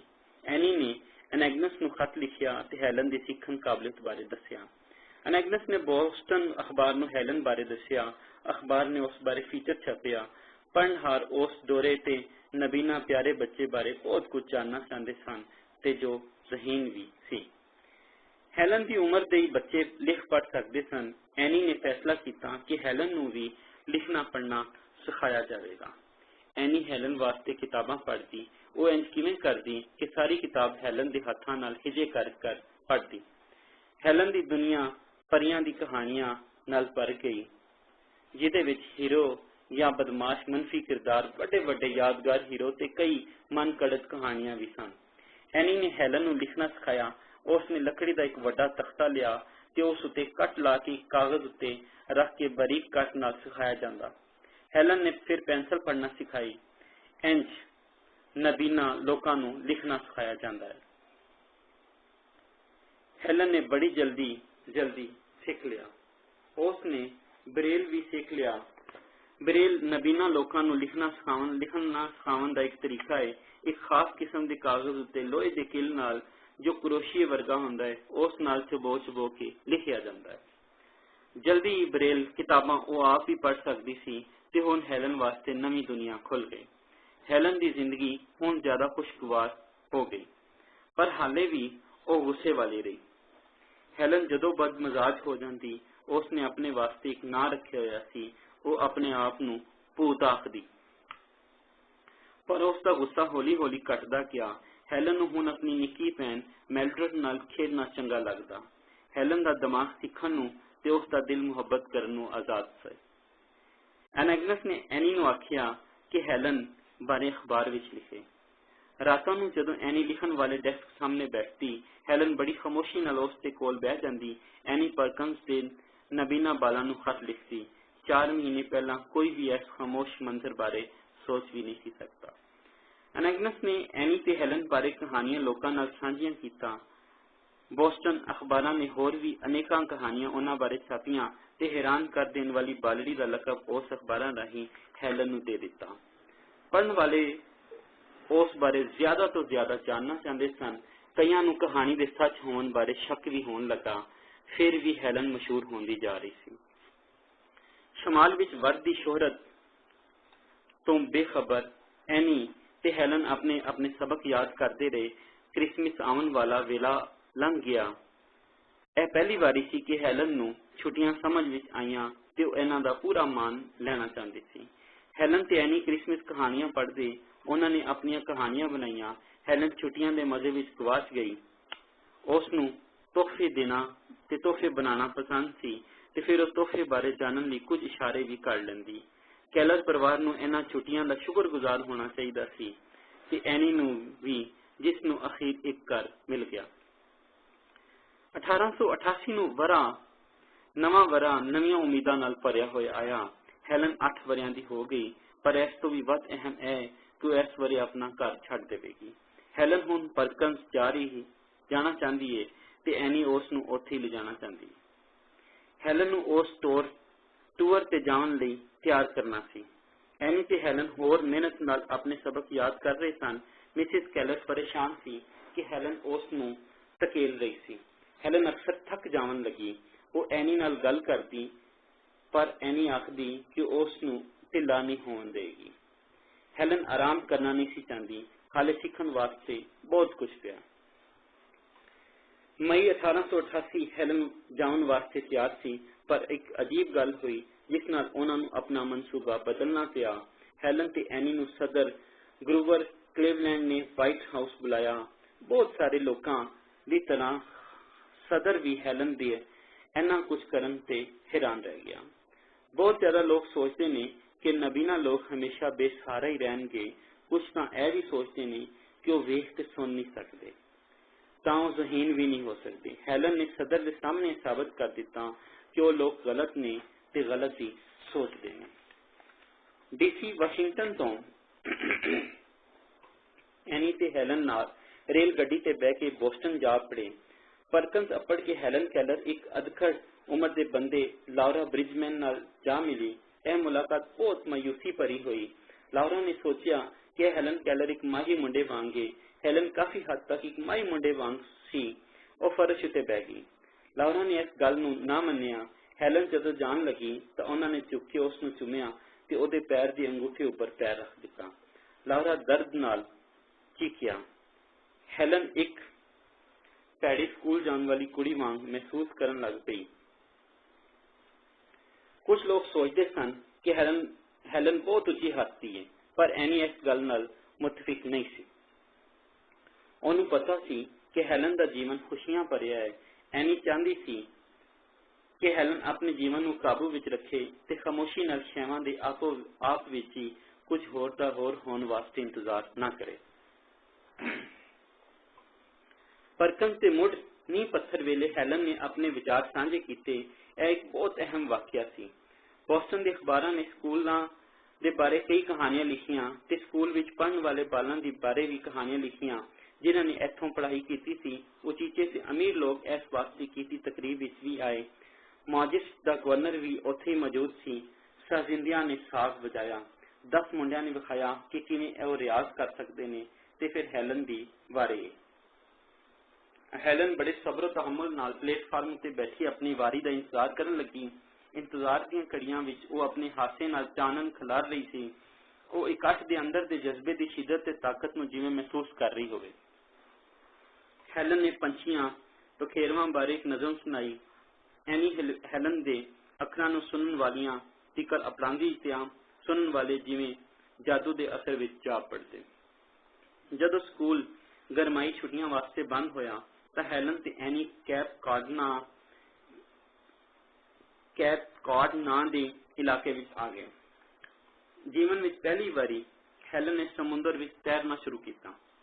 उन्हां नूं लून रलिया ठंडा पानी मुख ते लावन दा बड़ा शौक सी ते वो इस नूं पसंद भी करते सन। कैप कॉर्ड हेलन वास्ते मन मोहनी थां सी। एक दिन हेलन तैर रही सी कि ताकतवर लहरां उसके हेठां सन। वो उन्हां नाल लड़ के सतह उपर आई। जिवें जिवें वो यतन करदी पानी उसके मुंह अंदर वड़दा जांदा। लहरां ने उसनूं चुक के रेत उत्ते सुटिया। हेलन उत्ते खौफ नाल लेट गई। उसनूं नहीं सी पता कि हुण की होवेगा। एनी दौड़ के उस वल गई, गल नाल लाया ते उसनूं तसल्ली दित्ती। हेलन नूं कुछ हौसला मिलिया। 2 दिन बाद विच वो समुंदर विच तैरन लई दोबारा गई। हेलन कोल सिर्फ एक सवाल सी। वो जानना चाहती सी कि इस समुंदर विच किसने नमक भरिया है। एल्बामा अपड़न तो बाद सबक ते सिखन सिखाण ने उन्हां दे दिन मसरूफ कर दिते। जिवें जिवें वेला गुजरिया एनी ते एल्बामा छड्डण बारे सोचिया। मुकामी लोग एनी ते हेलन नूं घूर रहे सन। एनी नूं यकीन सी कि शहर विच रह के होर ज्यादा सीख सकती है। फिर एनी ने कैलर परिवार कोलों परकंस रहन की इजाजत मंगी। वो आसानी नाल मन गए क्यों जो समझते सन कि हेलन वास्ते बहुत बेहतर साबित होएगा। अक्तूबर विच एनी ते हेलन परकंस अपड़ गए। हेलन का नाम उत्थे रजिस्टर्ड नहीं सी। वो मेहमान बनी पर उसनूं स्कूल के काम विच भाग दे दिता गया। उसने जियोग्राफी पढ़ी, बॉटनी, जूलॉजी ते रियाजी उहदा घट पसंदीदा मजमून रहा। हेलन का परकंस विच वेला बड़ी जल्दी लंघिया। शायरी उहदा जनून बन गई। एक बार हेलन ओलिवर वैन हिलहा दी मेहमान बनी जो नवे इंग्लैंड का लिखारी सी। बाद विच उसने उहदियां नज़मां परकंस दे नबीना बाला वास्ते पढ़ियां। हेलन ने उसनूं खत लिखिया। उसने हॉम्स नूं दस्सिया कि उसनूं बहुत अफसोस है कि उहदे कोल ना खेडण वास्ते बाल नहीं है। वो उहदियां किताबां नाल खुशी महसूस करती है। ਉਹ ਉਸ ਨੂੰ ਦੱਸ ਗਈ ਕਿ ਉਹ ਕੀ ਸਿੱਖ ਰਹੀ ਹੈ ਤੇ ਇਹ ਵੀ ਦੱਸਿਆ ਕਿ ਕਾਸ਼ ਉਹਦੀ ਨਿੱਕੀ ਭੈਣ ਉਹਦੇ ਨਾਲ ਮਿਲ ਸਕਦੀ। ਹਾਮਸ ਨੂੰ ਉਸ ਦੇ ਖਤ ਪਸੰਦ ਆਏ। ਉਸ ਨੇ ਉਹਨੂੰ ਇੱਕ ਅਹਿਮ ਮੈਗਜ਼ੀਨ ਮਹੀਨਾਵਾਰ ਐਟਲਾਂਟਿਕ ਵਿੱਚ ਛਾਪ ਦਿੱਤਾ। ਇਸ ਇੱਜ਼ਤ ਅਫਜ਼ਾਈ ਤੋਂ ਬਾਅਦ ਹੈਲਨ ਨੇ ਆਪਣੇ ਲਿਖਣ ਦੇ ਫਨ ਨੂੰ ਸੰਜੀਦਗੀ ਨਾਲ ਲੈਣਾ ਸ਼ੁਰੂ ਕਰ ਦਿੱਤਾ। 1890 ਈਸਵੀ ਦੇ ਬਹਾਰ ਦੇ ਮੌਸਮ ਵਿੱਚ ਨਾਰਵੇ ਤੋਂ ਕੈਰੀ ਸੌਫਟ ਲੈਂਜ਼ਨ ਨਾਂ ਦੀ ਇੱਕ ਸੁਲਤਾਨੀ ਪਰਕਨਸ ਵਿੱਚ ਆਈ। ਜਦ ਕਿ ਨਾਰਵੇ ਵਿੱਚ ਉਸ ਨੇ ਇੱਕ ਨਬੀਨਾ ਡੋਰੀ ਕੁੜੀ ਬਾਰੇ ਸੁਣਿਆ ਜੋ ਬੋਲਣਾ ਸਿੱਖ ਚੁੱਕੀ ਹੋਵੇ। ਹੈਲਨ ਨੂੰ ਇਹ ਖਿਆਲ ਫੜ ਲਿਆ। ਬੋਲਣਾ ਸਿੱਖਣਾ ਹੈਲਨ ਦਾ ਖਾਬ ਬਣ ਗਿਆ। ਐਨੀ ਨੇ ਹੈਲਨ ਦੇ ਸਾਹਮਣੇ ਹਕੀਕਤ ਪਸੰਦ ਬਣਨ ਦਾ ਯਤਨ ਕੀਤਾ ਕਿਉਂਕਿ ਉਸ ਨੂੰ ਨਾ ਉਮੀਦ ਨਹੀਂ ਸੀ ਵੇਖਣਾ ਚਾਹੁੰਦੀ। ਜੇ ਇੱਕ ਬੰਦਾ ਲੋਕਾਂ ਦੇ ਚਿਹਰੇ ਨਹੀਂ ਵੇਖ ਸਕਦਾ ਇਹ ਬਹੁਤ ਮੁਸ਼ਕਿਲ ਹੈ, ਲਗਭਗ ਨਾਮੁਮਕਿਨ ਬੋਲਣਾ ਸਿੱਖਣਾ। ਪਰ ਹੈਲਨ ਹਿੰਮਤ ਨਹੀਂ ਹਾਰੇਗੀ। ਐਨੀ ਹੈਲਨ ਦੀ ਰਾਹ ਵਿੱਚ ਰੁਕਾਵਟ ਨਹੀਂ ਬਣੇਗੀ। ਉਸਨੇ ਹੈਲਨ ਵਾਸਤੇ ਇੱਕ ਉਸਤਾਨੀ ਲੱਭ ਲਈ। ਹੈਲਨ ਨੂੰ ਆਪਣੀ ਉਸਤਾਨੀ ਦੇ ਮੂੰਹ ਨੂੰ ਛੂਹਣਾ ਸੀ ਜਦੋਂ ਉਹ ਬੋਲ ਰਹੀ ਹੋਵੇ। ਹੈਲਨ ਨੇ ਸਿੱਖ ਲਿਆ ਕਿ ਕਿਵੇਂ ਜ਼ੁਬਾਨ ਤੇ ਹੋਂਠਾਂ ਨੂੰ ਲਫ਼ਜ਼ ਬਣਾਉਣ ਵਾਸਤੇ ਵਰਤਿਆ ਜਾਂਦਾ ਹੈ। ਪਹਿਲੇ ਸਬਕ ਤੇ ਮੁਕੰਮ ਸਿੱਖੀ ਹੈਲਨ ਇਹ ਅੱਖਰ ਕਹਿ ਸਕਦੀ ਹੈ IMPQST। ਹੈਲਨ ਦੇ ਜ਼ਿਹਨ ਵਿੱਚ ਤਸਵੀਰ ਸੀ। ਆਪਣੇ ਘਰ ਜਾਵਨ ਤੇ ਆਪਣੇ ਪਰਿਵਾਰ ਨਾਲ ਗੱਲਬਾਤ ਕਰਨ ਦਾ ਵੀ ਤਸੱਵਰ ਸੀ। ਹੈਲਨ ਬਾਕਾਇਦਗੀ ਨਾਲ ਐਨੀ ਦੀ ਮਦਦ ਨਾਲ ਪ੍ਰੈਕਟਿਸ ਕਰਨ ਲੱਗ ਗਈ ਪਰ ਉਹਦੀ ਆਵਾਜ਼ ਸਾਫ਼ ਨਹੀਂ ਸੀ। ਉਹ ਆਵਾਜ਼ ਸੀ ਜੋ ਉਸ ਨੂੰ ਅਗਲੀ ਜ਼ਿੰਦਗੀ ਵਿੱਚ ਤਕਲੀਫ ਦੇ ਸਾਬਤ ਹੋ ਸਕਦੀ ਹੈ। ਉਸ ਨੇ ਮਹਿਸੂਸ ਕੀਤਾ ਕਿ ਸਾਫ਼ ਨਾ ਬੋਲਣ ਦੀ ਵਜ੍ਹਾ ਤੋਂ ਉਹ ਦੂਜਿਆਂ ਨਾਲੋਂ ਵੱਖ ਹੋ ਜਾਏਗੀ। ਹੁਣ 11 ਵਰ੍ਹਿਆਂ ਦੀ ਹੈਲਨ ਨੇ ਇੱਕ ਕਹਾਣੀ ਲਿਖੀ ਜਿਸ ਦਾ ਸਰਨਾਮਾ ਉਸ ਰੱਖਿਆ ਬਰਫ਼ ਦਾ ਬਾਦਸ਼ਾਹ। ਉਸ ਨੇ ਇਹ ਕਹਾਣੀ ਐਨੇਗਨਸ ਨੂੰ ਉਸ ਦੇ ਜਨਮ ਦਿਹਾੜੇ ਉੱਤੇ ਤੋਹਫੇ ਵਜੋਂ ਦੇ ਦਿੱਤੀ। ਇਹ ਇੱਕ ਬਹੁਤ ਸੋਹਣੀ ਕਹਾਣੀ ਰੰਗਾਂ ਤੇ ਤਸਵੀਰਾਂ ਨਾਲ ਸਜੀ ਪੁਰਜੀ ਸੀ। ਇਹ ਇੱਕ ਪਰਚੇ ਦਾਨਾਂ ਵਿੱਚ ਛਪ ਗਈ ਜੋ ਪਰਕਨਸ ਦਾ ਮੈਗਜ਼ੀਨ ਸੀ। ਇਹ ਜਨਵਰੀ 1892 ਦੀ ਗੱਲ ਹੈ। ਲੋਕਾਂ ਨੇ ਇਸ ਅਦਭੁਤ ਨਰਾਲੀ ਕਹਾਣੀ ਦੀ ਤਾਰੀਫ ਕੀਤੀ ਤੇ ਇਸ ਨੂੰ ਚਲਾਇਆ। ਫਿਰ ਹੈਲਨ ਨੇ ਕੋਈ ਕਹਾਣੀ ਨਾ ਲਿਖੀ। ਹੈਲਨ ਦੀ ਕਹਾਣੀ ਨੂੰ ਇੱਕ ਅਖਬਾਰ ਨੇ ਬਰਫ਼ ਦੀਆਂ ਪਰੀਆਂ ਦੀ ਕਹਾਣੀ ਦੇ ਨਾਂ ਨਾਲ ਵੀ ਛਾਪਿਆ। ਹੈਲਨ ਦੀ ਕਹਾਣੀ ਵੀ ਉਹੀ ਸੀ। ਹੈਲਨ ਨੂੰ ਜਿਵੇਂ ਕਿਸੇ ਨੇ ਦਬਾ ਦਿੱਤਾ ਹੋਵੇ। ਹੈਲਨ ਨੇ ਦੱਸਿਆ ਕਿ ਉਸ ਨੇ ਕਦੇ ਵੀ ਇਹ ਕਹਾਣੀ ਨੂੰ ਸੁਣਿਆ ਨਹੀਂ, ਨਾ ਹੀ ਕਿਸੇ ਨੂੰ ਯਾਦ ਸੀ ਕਿ ਉਸ ਨੇ ਕੋਈ ਕਹਾਣੀ ਉਸ ਨੂੰ ਇਸ ਤਰ੍ਹਾਂ ਦੀ ਸੁਣਾਈ ਹੋਵੇ। ਲੇਕਿਨ ਇੱਕ ਕਿਤਾਬ ਕੈਪ ਕਾਰਡ ਵਿੱਚ ਪਈ ਹੋਈ ਸੀ ਜਿੱਥੇ ਐਨੀ ਤੇ ਹੈਲਨ ਠਹਿਰੇ ਸਨ। ਸ਼ਾਇਦ ਹੈਲਨ ਨੇ ਕਹਾਣੀ ਸੁਣੀ ਹੋਵੇ ਤੇ ਫਿਰ ਭੁੱਲ ਗਈ ਹੋਵੇ। ਹੈਲਨ ਟੁੱਟ ਭੱਜ ਗਈ। ਉਹ ਕੋਈ ਚਲਾਕੀ ਨਹੀਂ ਸੀ ਕਰ ਰਹੀ। ਉਹ ਪਰਕਨ ਸਕੂਲ ਆਪਣੇ ਦਫਾ ਵਾਸਤੇ ਗਈ। ਉਹ ਇਕੱਲੀ 8 ਉਸਤਾਦਾਂ ਤੇ ਸਕੂਲ ਅਫਸਰਾਂ ਸਾਹਮਣੇ ਹਾਜ਼ਰ ਹੋਈ। ਅੱਧਾ ਗਰੁੱਪ ਨਬੀਨਾ ਸੀ ਤੇ ਅੱਧਾ ਵੇਖ ਸਕਦਾ। ਇਕੱਲੀ ਖਚਾਖਚ ਭਰੇ ਇੱਕ ਗਰਮ ਕਮਰੇ ਵਿੱਚੋਂ ਐਨੀ ਤੋਂ ਬਗੈਰ ਹੈਲਨ ਡਰ ਨਾਲ ਹਿੱਲ ਗਈ। ਇਹ ਇੰਜ ਦਾ ਇੰਜ ਸੀ ਕਿ ਉਹ ਜ਼ਿੰਦਗੀ ਦੇ ਕਿਸੇ ਇਮਤਿਹਾਨ ਵਿੱਚ, ਕਿਸੇ ਬਹੁਤ ਹੀ ਕਠਿਨ ਇਮਤਿਹਾਨ ਵਿੱਚ। ਬਾਅਦ ਵਿੱਚ ਹੈਲਨ ਨੇ ਇਸ ਪਲ ਬਾਰੇ ਲਿਖਿਆ। ਉਹ ਲਿਖਦੇ ਨੇ, ਖੂਨ ਮੇਰੀ ਗਰਦਨ ਵਿੱਚ ਜੰਮ ਗਿਆ ਹੋਵੇ। ਮੈਂ ਬੜੀ ਮੁਸ਼ਕਲ ਨਾਲ ਕੁਝ ਬੋਲ ਸਕਦੀ ਸਾਂ। ਉਸ ਇਕੱਠ ਵਿੱਚੋਂ ਕਿਸੇ ਨੇ ਕੋਈ ਤਰਸ ਨਾ ਖਾਧਾ। ਉਹ ਵਾਰ-ਵਾਰ ਪੁੱਛ ਰਹੇ ਸਨ, ਕਹਾਣੀ ਕਿਸ ਨੇ ਪੜ੍ਹ ਕੇ ਸੁਣਾਈ। ਹੈਲਨ ਉਸ ਸਵਾਲ ਦਾ ਕੋਈ ਜਵਾਬ ਨਾ ਦੇ ਸਕੀ। ਉਸ ਨੂੰ ਕੁਝ ਯਾਦ ਹੀ ਨਹੀਂ ਰਿਹਾ। ਅਖੀਰ ਵਿੱਚ ਗਰੁੱਪ ਦੇ ਕਾਫੀ ਲੋਕਾਂ ਨੇ ਉਸ ਉੱਤੇ ਯਕੀਨ ਕਰ ਲਿਆ। ਐਨੇਗਨਸ ਨੇ ਸੋਚਿਆ ਕਿ ਇਹ ਇੱਕ ਵੱਡੀ ਖੌਫਨਾਕ ਗਲਤੀ ਹੋ ਗਈ। ਉਹਨੇ ਮਹਿਸੂਸ ਕੀਤਾ ਕਿ ਹੁਣ ਉਹ ਹੋਰ ਐਨੀ ਤੇ ਹੈਲਨ ਤੇ ਭਰੋਸਾ ਨਹੀਂ ਕਰੇਗੀ। ਐਨੇਗਨਸ ਨੇ ਨਾਲ ਉਹਨਾਂ ਦੀ ਦੋਸਤੀ ਮੁੱਕੀ। ਹੈਲਨ ਦਾ ਪਰਕਨ ਵਿੱਚ ਵੇਲਾ ਮੁੱਕਿਆ। ਇਸ ਤੋਂ ਵੀ ਭੈੜਾ ਇਹ ਹੋਇਆ ਕਿ ਹੈਲਨ ਨੂੰ ਕਦੇ ਵੀ ਆਪਣੀ ਲਿਖਤ ਬਾਰੇ ਯਕੀਨ ਨਾ ਆਇਆ ਕਿ ਉਹ ਆਪਣੇ ਦਿਲ ਤੇ ਦਿਮਾਗ ਵਿੱਚੋਂ ਉਹੀ ਦੁਹਰਾ ਰਹੀ ਹੈ ਜੋ ਉਹ ਸੁਣ ਚੁੱਕੀ ਸੀ। ਜਦੋਂ ਵੀ ਉਹ ਕਲਮ ਚੁੱਕਦੀ ਇਹ ਡਰ ਉਸ ਨਾਲ ਆ ਜਾਂਦਾ। ਹੈਲਨ ਤੇ ਐਨੀ ਅਲਬਾਮਾ ਪਰਤ ਆਏ। ਹੈਲਨ ਇਸ ਗਰਮੀ ਦੇ ਮੌਸਮ ਵਿੱਚ ਬਹੁਤੀ ਬਿਮਾਰ ਹੀ ਰਹਿਣ ਲੱਗੀ। ਉਹ ਬਹੁਤਾ ਦੇਰ ਲਿਖਣ ਵਾਸਤੇ ਜਾਗ ਨਹੀਂ ਸੀ ਸਕਦੀ। ਹੈਲਨ ਆਪਣੇ ਆਪ ਨੂੰ ਇਕੱਲੀ ਰੱਖਦੀ ਪਰ ਜਲਦੀ ਉਸ ਦੀ ਰੂਹ ਤਾਕਤਵਰ ਹੋਣ ਲੱਗੀ। ਹੁਣ ਉਹਨੂੰ ਕੋਈ ਫੈਸਲਾ ਕਰਨਾ ਸੀ ਕਿ ਉਹਦੀ ਪੜ੍ਹਾਈ ਮੁੱਕ ਗਈ ਸੀ ਜਾਂ ਫਿਰ ਉਹ ਕੋਈ ਹੋਰ ਸਕੂਲ ਜਾ ਸਕਦੀ ਸੀ। ਪਰਕਨ ਸਕੂਲ ਦੇ ਦਰਵਾਜ਼ੇ ਉਸ ਉੱਤੇ ਭੇਜ ਦਿੱਤੇ ਗਏ ਪਰ ਦੂਜਾ ਦਰਵਾਜ਼ਾ ਖੁੱਲ ਗਿਆ। ਐਨੀ ਨੂੰ ਹੋਰ ਨਵੇਂ ਸਕੂਲ ਵਾਸਤੇ ਪਤਾ ਚੱਲਿਆ ਜੋ ਡੋਰਿਆਂ ਵਾਸਤੇ ਸੀ। ਦੋ ਬੰਦੇ ਡਾਕਟਰ ਥਾਮਸ ਹੈਮਸਨ ਤੇ ਜੌਨ ਰਾਈਟ ਨੇ 1894 ਵਿੱਚ ਨਿਊਯਾਰਕ ਸ਼ਹਿਰ ਵਿੱਚ ਇਹ ਸਕੂਲ ਖੋਲ੍ਹਿਆ ਜੋ ਐਨੀ ਨੂੰ ਹੈਲਨ ਵਾਸਤੇ ਬਿਹਤਰ ਜਾਪਿਆ। ਪਰ ਕੈਲਨ ਨੂੰ ਇਸ ਵਾਸਤੇ ਕਿੰਨੇ ਪੈਸੇ ਅਦਾ ਕਰਨੇ ਪੈਣਗੇ? ਹੈਲਨ ਦੇ ਪਿਓ ਉੱਤੇ ਭੈੜੇ ਹਾਲਾਤ ਦਾ ਪਰਛਾਵਾਂ ਸੀ। ਖਰਚ ਕਰਨ ਲਈ ਪੈਸੇ ਨਹੀਂ ਸਨ। ਖੁਸ਼ਕਿਸਮਤੀ ਨਾਲ ਬਹੁਤ ਸਾਰੇ ਅਮੀਰ ਲੋਕਾਂ ਨਾਲ ਮਿਲ ਚੁੱਕੀ ਸੀ ਹੈਲਨ, ਜਿਵੇਂ ਕਿ ਡਾਕਟਰ ਬੈਲ, ਜੌਨ ਡੀ ਰੌਕਫੈਲਰ ਤੇ ਜੌਨ ਸਪਾਲਡਿੰਗ। ਸਪਾਲਡਿੰਗ ਨੇ ਹੈਲਨ ਦੇ ਸਕੂਲ ਅਖਰਾਜਾਤ ਬਰਦਾਸ਼ਤ ਕਰਨ ਦੀ ਪੇਸ਼ਕਸ਼ ਕੀਤੀ ਤੇ ਫਿਰ ਐਨੀ ਤੇ ਹੈਲਨ ਨਿਊਯਾਰਕ ਲਈ ਤੁਰ ਪਏ। ਉਹ ਸੈਂਟਰਲ ਪਾਰਕ ਦੇ ਕੋਲ ਜਾ ਕੇ ਇੱਕ ਸੋਹਣੇ ਜਿਹੇ ਘਰ ਵਿੱਚ ਜਾ ਵਸੇ। ਰਾਈਟ ਹੈਮਸਨ ਸਕੂਲ ਵਿੱਚ ਉਸਨੇ ਰਿਆਜ਼ੀ ਪੜ੍ਹਿਆ, ਭਾਵੇਂ ਉਸਨੂੰ ਇਹ ਬਹੁਤ ਘੱਟ ਪਸੰਦ ਸੀ। ਅੰਗਰੇਜ਼ੀ ਅਦਬ ਜੋ ਉਸਨੂੰ ਬਹੁਤ ਪਸੰਦ ਆਇਆ, ਅਮਰੀਕਨ ਤਾਰੀਖ, ਫਰਾਂਸੀਸੀ, ਜਰਮਨ। ਉਸਨੇ ਹੋਂਠ ਪੜ੍ਹਨਾ ਤੇ ਤਕਰੀਰ ਕਰਨਾ ਸਿੱਖਿਆ।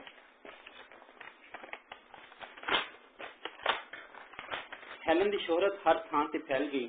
ਨਿਊਯਾਰਕ ਟਾਈਮਜ਼ ਅਖਬਾਰ ਦਾ ਇੱਕ ਰਿਪੋਰਟਰ ਉਸ ਦਾ ਇੰਟਰਵਿਊ ਕਰਨ ਆਇਆ। ਉਸਨੇ ਸੋਚਿਆ ਉਹ ਇੱਕ ਖਾਮੋਸ਼ ਤਬੀਅਤ ਤੇ ਸ਼ਰਮੀਲੀ ਕੁੜੀ ਨਾਲ ਮਿਲਣ ਜਾ ਰਿਹਾ ਹੈ, ਪਰ 15 ਵਰ੍ਹਿਆਂ ਦੀ ਹੈਲਨ ਨੇ ਉਸ ਨੂੰ ਹੈਰਾਨ ਕਰ ਛੱਡਿਆ। ਸਾਰੇ ਇੰਟਰਵਿਊ ਵਿੱਚ ਹੈਲਨ ਹੱਸਦੀ ਰਹੀ ਤੇ ਉਸ ਦਾ ਰਵੱਈਆ ਚੰਚਲਪਨ ਨਾਲ ਭਰਿਆ ਰਿਹਾ। ਹੈਲਨ ਤੇ ਉਸ ਦੀ ਸਾਰੀ ਜਮਾਤ ਆਜ਼ਾਦੀ ਦੇ ਮੁਜੱਸਮੇ ਨੂੰ ਵੇਖਣ ਗਈ। ਉਹ ਤਾਂ ਚੜ੍ਹ ਗਈ। ਹੈਲਨ ਵਾਸਤੇ ਉੱਪਰ ਵਾਲੀ ਹਵਾ ਜ਼ਿਆਦਾ ਸਾਫ਼ ਸੀ। ਸਮੁੰਦਰ ਦੀ ਬੂ ਨੇ ਉਸ ਨੂੰ ਕੈਪ ਕਾਰਡ ਦੀ ਯਾਦ ਦਿਵਾ ਦਿੱਤੀ। ਦੂਜੀ ਵਾਰ ਹੈਲਨ ਦੀ ਜਮਾਤ ਇੱਕ ਡੌਗ ਸ਼ੋਅ ਵੇਖਣ ਵਾਸਤੇ ਮੈਡੀਸਨ ਸਕੁਆਇਰ ਗਾਰਡਨ ਗਏ। ਹੈਲਨ ਨੂੰ ਇਹ ਬਹੁਤ ਮਨ ਭਾਉਣਾ ਲੱਗਿਆ ਕਿਉਂਕਿ ਕੁੱਤੇ ਉਸ ਦੇ ਪਸੰਦੀਦਾ ਜਨੌਰ ਸਨ। ਇੱਕ ਸੈਰ ਨੇ ਹੈਲਨ ਨੂੰ ਬਹੁਤ ਮੁਤਾਸਿਰ ਕੀਤਾ। ਐਨੀ ਤੇ ਹੈਲਨ ਮਸ਼ਰਕ ਦੇ ਵੱਲ ਗਏ। ਇਹ ਉਹ ਥਾਂ ਹੈ ਜਿੱਥੇ ਬਹੁਤ ਸਾਰੇ ਮੁਹਾਜਿਰ ਰਹਿੰਦੇ ਸਨ। ਉਹ ਨਿੱਕੇ ਨਿੱਕੇ ਭੀੜ ਭਰੇ ਘਰਾਂ ਵਿੱਚ ਰਹਿੰਦੇ, ਜਿਨ੍ਹਾਂ ਨੂੰ ਖੋਲੀਆਂ ਆਖਿਆ ਜਾਂਦਾ। ਇੱਕ ਨਿੱਕੇ ਜਿਹੇ ਕਾਲੇ ਹਨੇਰੇ ਵਾਲੇ ਕਮਰੇ ਵਿੱਚ 10 ਲੋਕ ਰਹਿੰਦੇ। ਹੈਲਨ ਗੁਰਬਤ ਨੂੰ ਨਹੀਂ ਸੀ ਵੇਖ ਸਕਦੀ, ਪਰ ਉਹ ਮਹਿਸੂਸ ਤਾਂ ਕਰ ਸਕਦੀ ਸੀ। ਲੋਕਾਂ ਦੇ ਚੀਥੜੇ ਜੋ ਉਹਨਾਂ ਨੇ ਲਿਬਾਸ ਵਜੋਂ ਪਾਏ ਹੋਏ ਸਨ, ਉਹ ਹੈਲਨ ਤੇ ਐਨੀ ਨੂੰ ਗਲੀ ਵਿੱਚ ਲੰਘਦਿਆਂ ਟੱਪਦਿਆਂ ਨਾਲ ਛੂੰਹਦੇ ਸਨ। ਹੈਲਨ ਨੇ ਮਸ਼ੀਨ ਦੇ ਤੇਲ ਦੀ ਬੂ ਸੁੰਘੀ। ਬੂਰਾ, ਗਲੀ ਦੀ ਗੰਦਗੀ ਤੇ ਨਮਕ ਲੱਗੀ ਮੱਛੀ, ਇਹ ਉਹ ਸਭ ਸ਼ਿਆਵਾਂ ਸਨ ਜੋ ਇਹ ਦੱਸ ਸਕਦੀਆਂ ਸਨ ਕਿ ਇੱਥੋਂ ਦੀ ਜ਼ਿੰਦਗੀ ਕਿੰਨੀ ਔਕੜਾਂ ਭਰੀ ਹੈ। ਬਹੁਤ ਜ਼ਿਆਦਾ ਮਸ਼ਹੂਰ ਲੋਕ ਨਿਊਯਾਰਕ ਵਿੱਚ ਰਹਿੰਦੇ ਸਨ। ਇੱਕ ਪਾਰਟੀ ਵਿੱਚ ਹੈਲਨ ਮਾਰਕ ਟਵੇਨ ਨਾਲ ਮਿਲੀ। ਮਾਰਕ ਟਵੇਨ ਉਸ ਵੇਲੇ ਹੈਕਲ ਬੈਰੀ ਫਿਨ ਤੇ ਟਾਮ ਸਾਈਬਰ ਦੀ ਮੁਹਿੰਮਾਤ ਨਾਂ ਦੀ ਇੱਕ ਕਿਤਾਬ ਲਿਖ ਕੇ ਸ਼ੋਹਰਤ ਖੱਟ ਚੁੱਕਿਆ ਸੀ। ਨਵੀਂ ਟਵੇਨ ਤੇ ਹੈਲਨ ਨੇ ਨੂੰ ਹੋਂਠ ਪੜ੍ਹਦਿਆਂ ਵੇਖਿਆ। ਉਹਨਾਂ ਨੇ ਪਾਰਟੀ ਵਿੱਚ ਇਕੱਠਿਆਂ ਗੱਲਬਾਤ ਕੀਤੀ। ਜਦੋਂ ਹੈਲਨ ਜਾਣ ਲੱਗੀ, ਉਸਨੇ ਬਨਫਸ਼ੇ ਦੇ ਫੁੱਲ ਉਹਦੇ ਕੋਟ ਦੇ ਬਟਨ ਤੇ ਸੁਰਾਖ ਵਿੱਚ ਲਾਇਆ। ਇਹ ਦੋਵੇਂ ਹਮੇਸ਼ਾ ਹਮੇਸ਼ਾ ਵਾਸਤੇ ਗੂੜੇ ਮਿੱਤਰ ਬਣ ਗਏ। ਸਕੂਲ ਤੋਂ ਬਾਅਦ ਹੈਲਨ ਨੂੰ ਸੈਂਟਰਲ ਪਾਰਕ ਜਾਣਾ ਚੰਗਾ ਲੱਗਦਾ ਸੀ। ਸਰਦੀਆਂ ਦੇ ਦਿਨ ਵਿੱਚ ਹੈਲਨ ਉੱਥੇ ਬਰਫ਼ ਦੇ ਉੱਤੇ ਚਲਾਉਣ ਵਾਲੀ ਗੱਡੀ ਚਲਾਉਣ ਚਲੀ ਜਾਂਦੀ। ਉਹ ਘੋੜਸਵਾਰੀ ਦੇ ਸਬਕ ਲੈ ਰਹੀ ਹੁੰਦੀ। ਉਹ ਖੂਬਸੂਰਤ ਤੇ ਦਿਲਚਸਪ ਔਰਤ ਬਣਦੀ ਜਾ ਰਹੀ ਸੀ। ਕੈਂਬਰਿਜ ਦਾ ਵੇਲਾ 1900 ਦੇ ਮੁੱਢਲੇ ਦਹਾਕੇ ਵਿੱਚ ਬਹੁਤ ਘੱਟ ਔਰਤਾਂ ਕਾਲਜ ਗਈਆਂ ਤੇ ਫਿਰ ਕਿਸੇ ਨਬੀਨਾ ਡੋਰੀ ਔਰਤ ਨੇ ਕਾਲਜ ਦੀ ਪੜ੍ਹਾਈ ਮੁਕੰਮਲ ਨਾ ਕੀਤੀ। ਪਰ ਹੈਲਨ ਨੇ ਪਹਿਲੀ ਔਰਤ ਬਣਨ ਦਾ ਪੱਕਾ ਇਰਾਦਾ ਕਰ ਲਿਆ ਤੇ ਉਸ ਨੂੰ ਪਤਾ ਸੀ ਕਿ ਉਹ ਕਿੱਥੇ ਪੜ੍ਹਨਾ ਚਾਹੁੰਦੀ ਹੈ। ਰੈਡਕਲਿਫ ਨੇ ਇਹ ਹਾਰਵਰਡ ਯੂਨੀਵਰਸਿਟੀ ਦੀ ਇੱਕ ਸ਼ਾਖ ਸੀ ਜੋ ਕਿ ਬਿਲਕੁਲ ਬੋਸਟਨ ਦੇ ਬਾਹਰ ਸੀ। ਰੈਡਕਲਿਫ ਨੂੰ ਯੂਨਾਈਟਿਡ ਸਟੇਟਸ ਵਿੱਚ ਸਭ ਤੋਂ ਵਧੀਆ ਕਾਲਜ ਮਿਥਿਆ ਜਾਂਦਾ। ਇਸ ਦਾ ਪੜਿਆਰ ਬਣ ਜਾਣਾ ਹੈਲਨ ਵਾਸਤੇ ਇੱਕ ਬਹੁਤ ਵੱਡੀ ਕਾਮਯਾਬੀ ਹੋ ਜਾਣੀ ਸੀ। ਹੈਲਨ ਨੇ ਉਹ ਤਰੀਕਾ ਲੱਭਿਆ ਜਿਸ ਨਾਲ ਉਹ ਰੈਡਕਲਿਫ ਵਿੱਚ ਦਾਖਲਾ ਲੈ ਸਕਦੀ ਸੀ। ਨੌਜਵਾਨ ਕੁੜੀਆਂ ਵਾਸਤੇ ਕੈਂਬਰਿਜ ਸਕੂਲ ਬਣਿਆ ਜੋ ਰੈਡਕਲਿਫ ਵਿੱਚ ਦਾਖਲਾ ਲੈਣ ਗਈ ਉਹਨਾਂ ਪੜਿਆਰਾਂ ਨੂੰ ਤਿਆਰ ਕਰਦਾ ਤੇ ਉਹਨਾਂ ਦੀ ਮਦਦ ਵੀ ਕਰਦਾ। ਐਨੀ ਆਰਥਰ ਗਿਲਮੈਨ ਨੂੰ ਮਿਲਣ ਗਈ ਜੋ ਕੈਂਬਰਿਜ ਸਕੂਲ ਦਾ ਹੈਡ ਸੀ। ਉਸਨੇ ਗਿਲਮੈਨ ਨੂੰ ਇਲਤਜਾ ਕੀਤੀ ਕਿ ਹੈਲਨ ਨੂੰ ਆਪਣੀ ਪੜਿਆਰ ਬਣਾ ਲਵੇ। ਇਸ ਸਵਾਲ ਤੋਂ ਹੈਰਾਨ ਉਸਨੇ ਕਿਹਾ ਕਿ ਇਸ ਬਾਰੇ ਸੋਚੇਗਾ। ਹੈਲਨ ਤੇ ਐਨੀ ਕੋਲ ਸਵਾਏ ਇੰਤਜ਼ਾਰ ਦੇ ਕੋਈ ਚਾਰਾ ਨਹੀਂ ਸੀ। ਉਸ ਦਾ ਜਵਾਬ ਹੈਲਨ ਦਾ ਮੁਸਤਕਬਲ ਤੈਅ ਕਰੇਗਾ। ਇਸ ਦੌਰਾਨ ਹੈਲਨ ਦਾ ਪਿਓ ਵਫਾਤ ਪਾ ਚੁੱਕਿਆ ਸੀ। ਹੈਲਨ ਕਪਤਾਨ ਦੇ ਕਫਨ ਦਫਨ ਵਾਸਤੇ ਘਰ ਜਾਣਾ ਚਾਹੁੰਦੀ, ਪਰ ਉਸ ਦੀ ਮਾਂ ਨੇ ਉਸ ਨੂੰ ਇਜਾਜ਼ਤ ਨਾ ਦਿੱਤੀ। ਇਹ ਗਰਮੀ ਦਾ ਮੌਸਮ ਸੀ ਤੇ ਬਹੁਤ ਸਾਰੀਆਂ ਉਡਣੀ ਬਿਮਾਰੀਆਂ ਜਨੂਬ ਵਿੱਚ ਫੁੱਟ ਗਈਆਂ ਸਨ। ਹੈਲਨ ਦੀ ਮਾਂ ਆਪਣੀ ਧੀ ਦੀ ਸਿਹਤ ਨੂੰ ਖਤਰੇ ਵਿੱਚ ਨਹੀਂ ਸੀ ਪਾ ਸਕਦੀ। ਇਸ ਲਈ ਹੈਲਨ ਮਾਸਚੈਸਟਸ ਵਿੱਚ ਹੀ ਕਪਤਾਨ ਵਾਸਤੇ ਦੁਖੀ ਰਹੀ। ਆਖਿਰਕਾਰ ਫਿਰ ਗਿਲਮੈਨ ਨੇ ਜਵਾਬ ਦਿੱਤਾ। ਹੈਲਨ ਨੂੰ ਕਬੂਲ ਕਰ ਲਿਆ ਗਿਆ। ਪਹਿਲੀ ਵਾਰ ਹੈਲਨ ਨੂੰ ਸਕੂਲ ਜਾਣ ਲਈ ਡਰ ਲੱਗਿਆ। ਦੂਜੀਆਂ ਕੁੜੀਆਂ ਨੂੰ ਕੋਈ ਡਰ ਨਹੀਂ ਸੀ। ਜੇ ਉਹ ਫੇਲ ਹੋ ਗਈ ਤੇ ਕੀ ਹੋਵੇਗਾ। ਪਹਿਲ ਤਾਂ ਹੈਲਨ ਨੂੰ ਐਵੇਂ ਲੱਗਾ ਕਿ ਉਹ ਸਕੂਲ ਦੀ ਇੱਕ ਪੜਿਆਰਨ ਨੇ। ਉਹ ਤੇ ਐਨੀ ਬਾਲਸ ਹਾਊਸ ਵਿੱਚ ਰਹਿੰਦੀਆਂ ਸਨ। ਹੈਲਨ ਨੇ ਦੋਸਤ ਬਣਾਏ। ਕੁਝ ਔਰਤਾਂ ਨੇ ਹੱਥ ਨਾਲ ਅੱਖਰ ਪੱਟੀ ਸਿੱਖ ਲਈ। तां जो वो हैलन नाल गल कर सकन। वो खेडां विच उन्हां नाल भाग लैंदी ते लम्मी लम्मी सैर पैदल करन लई तुर जांदी। कुछ किताबां ब्रेल विच सुणियां एनी नूं उस वास्ते सारियां किताबां पढ़नियां पैंदियां। एनी नूं लफ्ज़ भी वेखने पैंदे जो वो नहीं सन जानती, भावें वो लफ्ज़ जर्मन विच होवन या फ्रांसीसी विच। हैलन ने दिन रात मेहनत की। हैलन अपनी तालीम 3 वरियां विच पूरी करना चाहती सी कि वो इन्नी सख्त मेहनत कर सकेगी। बहुत सारियां पढ़ियारां किलमैन दे स्कूल विच 5 वरे गुजारते सन। पहले की तरह आदत वांगू जिद्दी उसने वापसी तो इनकार कर दिता। मुश्किल मेहनत नाल उसने पूरा जोर मारिया। हैलन बीमार रहन लगी। ओदी भैन मैल्ड्रेड भी स्कूल जांदी सी। मैल्ड्रेड ने वेख्या कि हैलन बीमार लगदी है ते हमेशा थकी थकी भी। मिसिस कैलर नूं खतरा लग गया कि एनी ओदी धी तो इन्ना जोखम ते करड़ी मेहनत करवा रही है। मिसिस कैलर हैलन दी सहेलियां नाल मिली कि उन्होंने हैलन नूं एनी तो दूर कर लेना चाहिए है। गिलमैन भी एवं सोचता। हैलन ते एनी लगभग 10 वरियां तो इकट्ठे रह रहे सन। जदों हैलन जांदी एनी भी चली जाती। शायद यही वो वेला आ गया कि हैलन नूं अपनी उस्तानी कोलों विछड़ना सी। हैलन अपनी उस्तानी नूं छड़ना नहीं सी चाहती। हैलन नूं एवं लगा जिवें उस्तानी तो बगैर रह जाएगी। मिसिस कैलर लड़खड़ा गई। उसने यकीन नहीं सी आया। आखिर मिसिस कैलर एनी दे नाल ही सी। हैलन एनी दे नाल ही रहेगी। हैलन नूं गिलमैन दे स्कूलों हटा लिया गया। वो ते एनी रैंथम मास्टरस रहन लई चले गए। उत्थे हैलन एक प्राइवेट उस्ताद नाल काम करती पई सी। रेडक्लिफ विच जावन तो उसनूं कोई इनकार नहीं सी कर सकता। जून 1899 विच हैलन ने रेडक्लिफ दे टेस्ट दिते। वो पहला ही 19 वरियां दी हो चुकी सी। रेडक्लिफ दे 9 पढ़ियार सिर्फ 18 वरे दे सन। हैलन नूं फेल हो जावन दा डर सी, पर वो चंगे नंबरां नाल पास हो गई। आखिरकार 4 जुलाई 1899 नूं कबूलियत दा खत आया। हैलन वास्ते सिर्फ छुट्टियां ही रह गई सन, पर हैलन कैलर दे हेड ने उसनूं तजवीज़ दी कि हैलन नूं इत्थे दाखला लैण वास्ते 1 वरे इंतजार करना चाहिए है। सितंबर 1900 विच हैलन नवे पढ़ियार दे तौर ते रेडक्लिफ विच दाखला लै सकती है।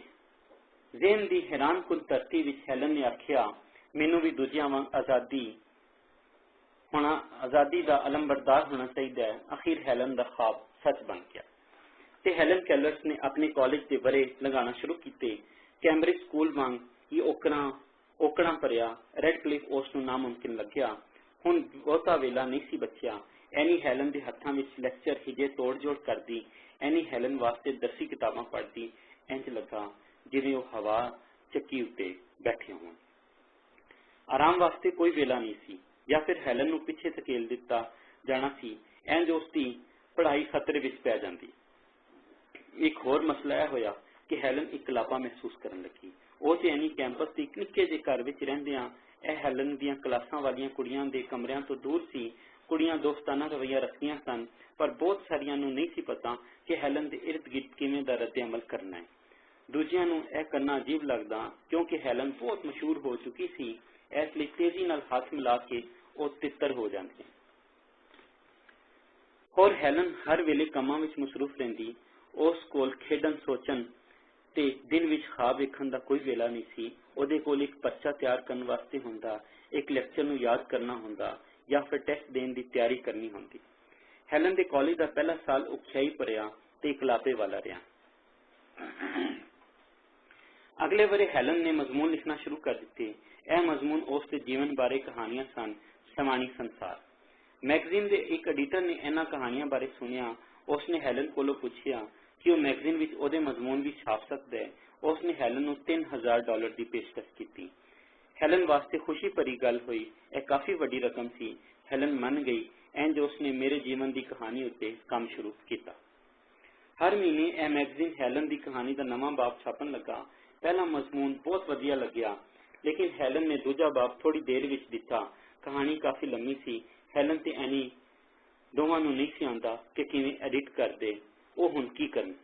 हैलन दीयां सहेलियां ने उसनूं एक आला एडिटर जॉन मैसी बारे दस्सिया। जॉन ने आर्टिकल नूं एडिट करन वास्ते हैलन की मदद की। मैगजीन इस संवाद नूं पसंद किया ते लुकाई ने भी। वेले दे नाल नाल अगस्त विच अखीरला बाब छाप दिता गया। उस वेले तिकर पूरी दुनिया हैलन नूं चाहण वालियां विच शामिल हो गई। जॉन मैसी ने सोचा कि हैलन दीयां कहानियां नूं एक किताबी शक्ल विच छाप दिता जावे। जॉन ने हैलन के बालपन के खत भी शामिल कर दिते कि किवें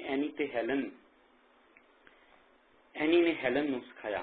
हैलन की किताब मेरे जीवन की कहानी कामयाब होगी। यह अज भी छापे चढ़ रही है। यह 50 तो वध जुबानों में छप चुकी है। हुण हैलन को लिखारन के तौर पर जीवना सी। कोई भी यह नहीं कह सकता कि यह उसकी कहानी है। यह सिर्फ उसकी कहानी सी। जून 1904 में हैलन ने आदर नाल रेडक्लिफ तो ग्रेजुएट की डिग्री ली। पूरी दुनिया के अखबारों ने इस खबर को मान नाल छापिया। हैलन वो कुछ हासिल कर चुकी सी जो कोई भी माजूर इंसान पूरी दुनिया में कभी भी हासिल नहीं सी कर सकता। हुण उहदे कोल कॉलेज की डिग्री सी, पर उहदे नाल की करन जा रही सी। एनी कोल वड्डे सवालों बारे फैसला करना सी। वो ते जॉन मैसी आपस में मुहब्बत करन लग गए। उहदे नाल विआह करना चाहता सी। एनी हैरान सी कि हैलन दा की बनेगा, कि वो होर आजाद जीवन गुजार सकेगी। एनी जॉन मैसी नाल विआह करना चाहती सी ते फिर उन्होंने 1905 विच विआह कर ही लिया। हैलन उन्हां दे नाल ही रहन लगी। हैलन वास्ते अपनी जिंदगी विच रहिंदी सी। उसने अपनी दूजी किताब दुनिया जिथे मैं रहनी हाँ 1908 विच छापी, जिस विच दुनिया नूं हैलन बारे दस्सिया गया। इहदे विच दस्सिया गया कि किवें हैलन ने अपने चोन सुंघन ते चखन की हिस्स नूं अपनियां दो फितरत वालों वांझी कीतियां हिस्सां दी थां वरतिया। किताब हैलन की हैरान कर देने वाली सोच ते तखयल उत्ते भी चाननी पाती ते किवें उसने अपनी दुनिया की तस्वीर बनाई, इस बारे भी दसदी है। यह किताब भी काफी ज्यादा विकन वाली कामयाब किताब साबित हुई, पर हैलन अपना जीवन अपने आप बल बोते ते जीना चाहती रही। किताब तो मिलन वाली रकम काफी नहीं सी। हैलन अपना गुजारा किवें करती। हैलन नूं लुकाई सामने तकरीर करने लिए कहा गया। हैलन ने अपनी पहली तकरीर मॉन्टक्लेयर न्यू जर्सी विच कीती। एनी उहदे नाल ही रही। हाले तीकर हैलन डरी हुई रहंदी रही। जे उन्होंने कोई भी ना समझिया तां हैलन ने अपने जीवन बारे बोलिया। उहदी आवाज़ साफ नहीं सी, पर किसी नूं उसकी परवाह नहीं सी। सुनन वालियां ने उसनूं प्यार दिता। हैलन नूं होर तकरीरां वास्ते आख्या गया। इसलिए हैलन ते एनी लेक्चर टूर से चले गए। उन्होंने 1913 में अमरीका अंदर वक्-वक् शहरों में सफर किया। उसने अपनी जिंदगी बारे बोलिया, अपने ख्यालों बारे ते जो उसने किया उसनूं उन्हें मुकम्मल कर लिया। एनी ने हैलन नूं जानू करवाया ते फिर अखीर ऊपर वो भी बोली। वो जिथे भी गई बड़ी गर्मजोशी ते तारीफां ने उसका सिर टकिया। हैलन स्टेज उत्ते अपनी एनी कामयाब हुई कि लोगों ने उसकी जिंदगी ते ख्यालों बारे फिल्म बनाने लई आख्या। हैलन ते एनी हालीवुड गए ते खामोश फिल्म रिहाई बनाई। एनी ते हैलन नूं फिल्म तो आवन वाली दौलत का ख्वाब वेखिया। उन्होंने सोचा कि वह इस दे नाल अमीर ते मशहूर बन जाएंगे, बिल्कुल फिल्म स्टार वांग, पर फिल्म कामयाब ना हुई। मायूस हैलन ते एनी दोवें रैनथम वापस आ गई। हैलन उन्हां कोल एक नवी मुसीबत पै गई। एनी की नज़र मुकदी जावन लगी। एनी अपनी शादी की नाकामी तो भी काफी परेशान सी। उसनूं डर सी कि वह नबीना हो जाएगी। दोवां ने आराम किया। हैलन ने बहुत सारे खतां का जवाब दिता। हैलन बहुत मशहूर ते हो गई, पर वो अंदरों टुट गई। हैलन नूं पैसा कमाउण दा कोई राह नहीं सी लभ रहा। फिर एक पेशकश हुई। न्यूयॉर्क वाडवेल एजेंट हैलन नूं ते एनी नूं मिले। वाडवेल एक स्टेज शो सी जो वक्-वक् एक्ट उत्ते सीरीज करदा। एजेंटा ने उन्हां नाल गलबात की कि दोवें औरतां 20 मिनटां दा एक्ट एक हैलन ते एक उहदी स्थानी बारे एक्ट करनगे। एनी ते हैलन दी सहेलियां ने इस ख्याल नूं पसंद ना किया। हैलन दी मां नूं वो ख्याल बहुत मकरू लगा। लोग सिर्फ नबीना ते डोरी औरत नूं वेखना चाहते सन, पर हैलन नूं कोई परवाह नहीं सी। उसने सोचा इस नाल एक मजा आवेगा ते हमेशा की तरह एक बार फिर हैलन ने कुछ करने का सोच लिया ते कोई उसका ज़हन नहीं सी बदल सकता। पहली परफॉर्मेंस 24 फरवरी 1920 नूं द पैलेस थिएटर न्यूयॉर्क शहर विच होया।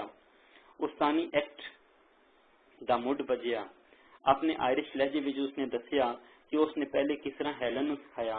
मौसीकी ने फिर भरिया होया थिएटर। हैलन ने पर्दे परां कीते ते स्टेज उत्ते तुर पई। फिर उन्होंने मौजे बारे दसिया, उस दिन बारे दसिया जिस दिन एनी ने लफ्ज पानी दे जोड़ कीते ते हैलन नूं एहसास होया कि इसका की मतलब है। इस एक्ट के अखीर विच सुनन वाले ने तारीफां दे फुल नछावर कर दिते। हैलन ने उन्हां दे दिल मुकम्मल तौर ते मोह लए। जल्दी हैलन ते एनी सब तो वध पैसे लैन वाले परफॉर्मर्स विचों एक हो गए। उन्होंने $2500 हर हफ्ते कमाना शुरू कर दिते। एनी परेशान होना शुरू हो गई कि जे हैलन स्टेज तो थले डिग गई या फिर कोई गलती हो गई, कुछ भी हो सकता है। पर इंज होया नहीं। इसलिए सुनने वाले उत्थे आंदे सन कि वह हैलन की तारीफ करते सन ते हैलन नूं वाडविले नाल मोह हो गया। उस नूं दूजे परफॉर्मेंस नाल गल करना चंगा लगन लग गया। उस नूं स्टेज के पिछले पासे तो आंदी खुशबू बहुत पसंद सी। हैलन नूं एवं लगता जिवें ऐसे ही परिवार का एक हिस्सा रही है। 1924 विच हैलन ने नवी मुलाजमत शुरू कर दी, जिहड़ी उन्होंने बाकी सारी जिंदगी की। नबीना अफराद वास्ते अमरीकी फाउंडेशन ने हैलन नूं आखिया कि उन्हां वास्ते काम करन। ਉਹ होर लोकां नाल मिले, नबीना अफराद नाल गल करे ते चंदा इकट्ठा करे। हैलन ने मुलाजमत कबूल कर ली। उसनूं एवें लग्या कि इस तरह वो हर थां ते नबीना अफराद की मदद कर सकेगी। इस तरह हैलन नबीना अफराद की सफीर बन गए। वो बादशाहां, मलका ते सदरां नाल मिली। एनी ਉਹਦੇ नाल ही हुंदी।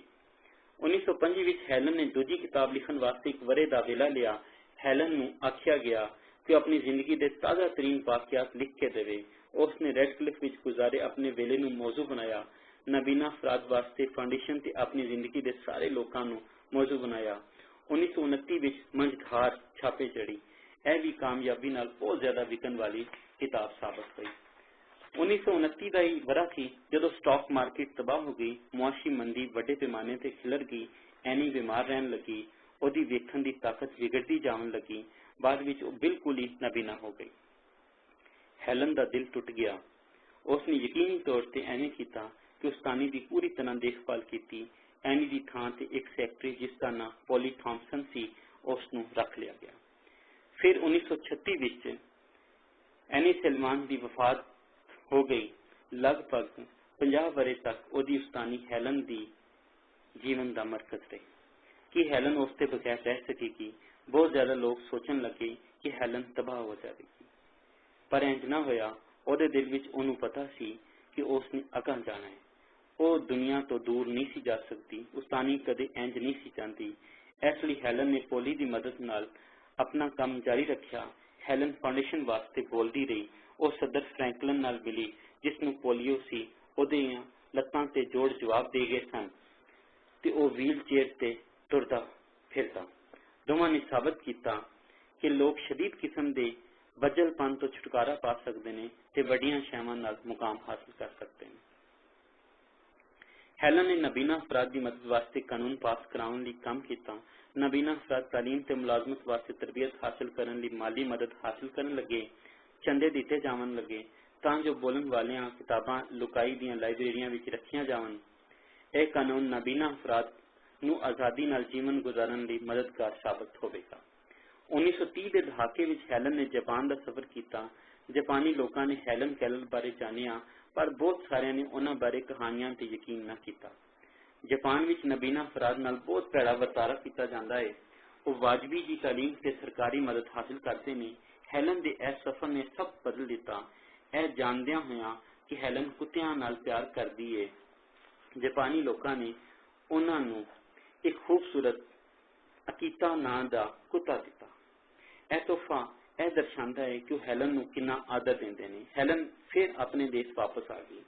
दूजी जगत जंग 1945 ईस्वी के खात्मे तो बाद हैलन ने एक बार फिर पूरी दुनिया का सफर किया। वो नबीना फौजियां नाल मिली। हैलन ने उन्होंने जोश ते हिम्मत के नाल उम्मीद दी। हैलन अपनी पूरी बाकी हयाती विच मजदूर लोगों की हमायत विच बोलती रही। वो हर सदर ग्रूवर क्लेवलैंड तो लैके जॉन एफ कैंडी तक नूं मिली। 1955 विच हैलन ने अपनी एक होर किताब टीचर एनी सलमान मैसी छापी। यह उस हस्ती बारे किताब सी जिसने कई तरह नाल हैलन नूं अपना जीवन दान कर दिता होया। ब्रॉडवे उत्ते एक खेड मौजे करन वाली 1959 विच खेलिया। ਇਹਦੇ ਵਿੱਚ हैलन ते ओदी उस्तानी दी कहानी सी। बाद विच इस ड्रामे नूं एक होर मशहूर फिल्म बना दिता गया। हैलन जून 1968 नूं वफात पा गई। ਉਹ ਲਗਭਗ 88 ਵਰਿਆਂ ਦੇ ਸਨ। ਉਹਨਾਂ ਨੇ ਲੱਖਾਂ ਲੋਕਾਂ ਨੂੰ ਮੁਤਾਸਿਰ ਕੀਤਾ ਤੇ ਉਹਨਾਂ ਨੂੰ ਹਿੰਮਤ ਦਿੱਤੀ। ਉਹਨਾਂ ਦੀ ਕਹਾਣੀ ਸਾਨੂੰ ਅੱਜ ਵੀ ਮੁਤਾਸਿਰ ਕਰਦਿਆਂ ਹੋਇਆਂ ਮੁਸਲਸਲ ਜਾਰੀ ਹੈ ਤੇ ਹਮੇਸ਼ਾ ਜਾਰੀ ਰਹੇਗੀ। किताब खत्म।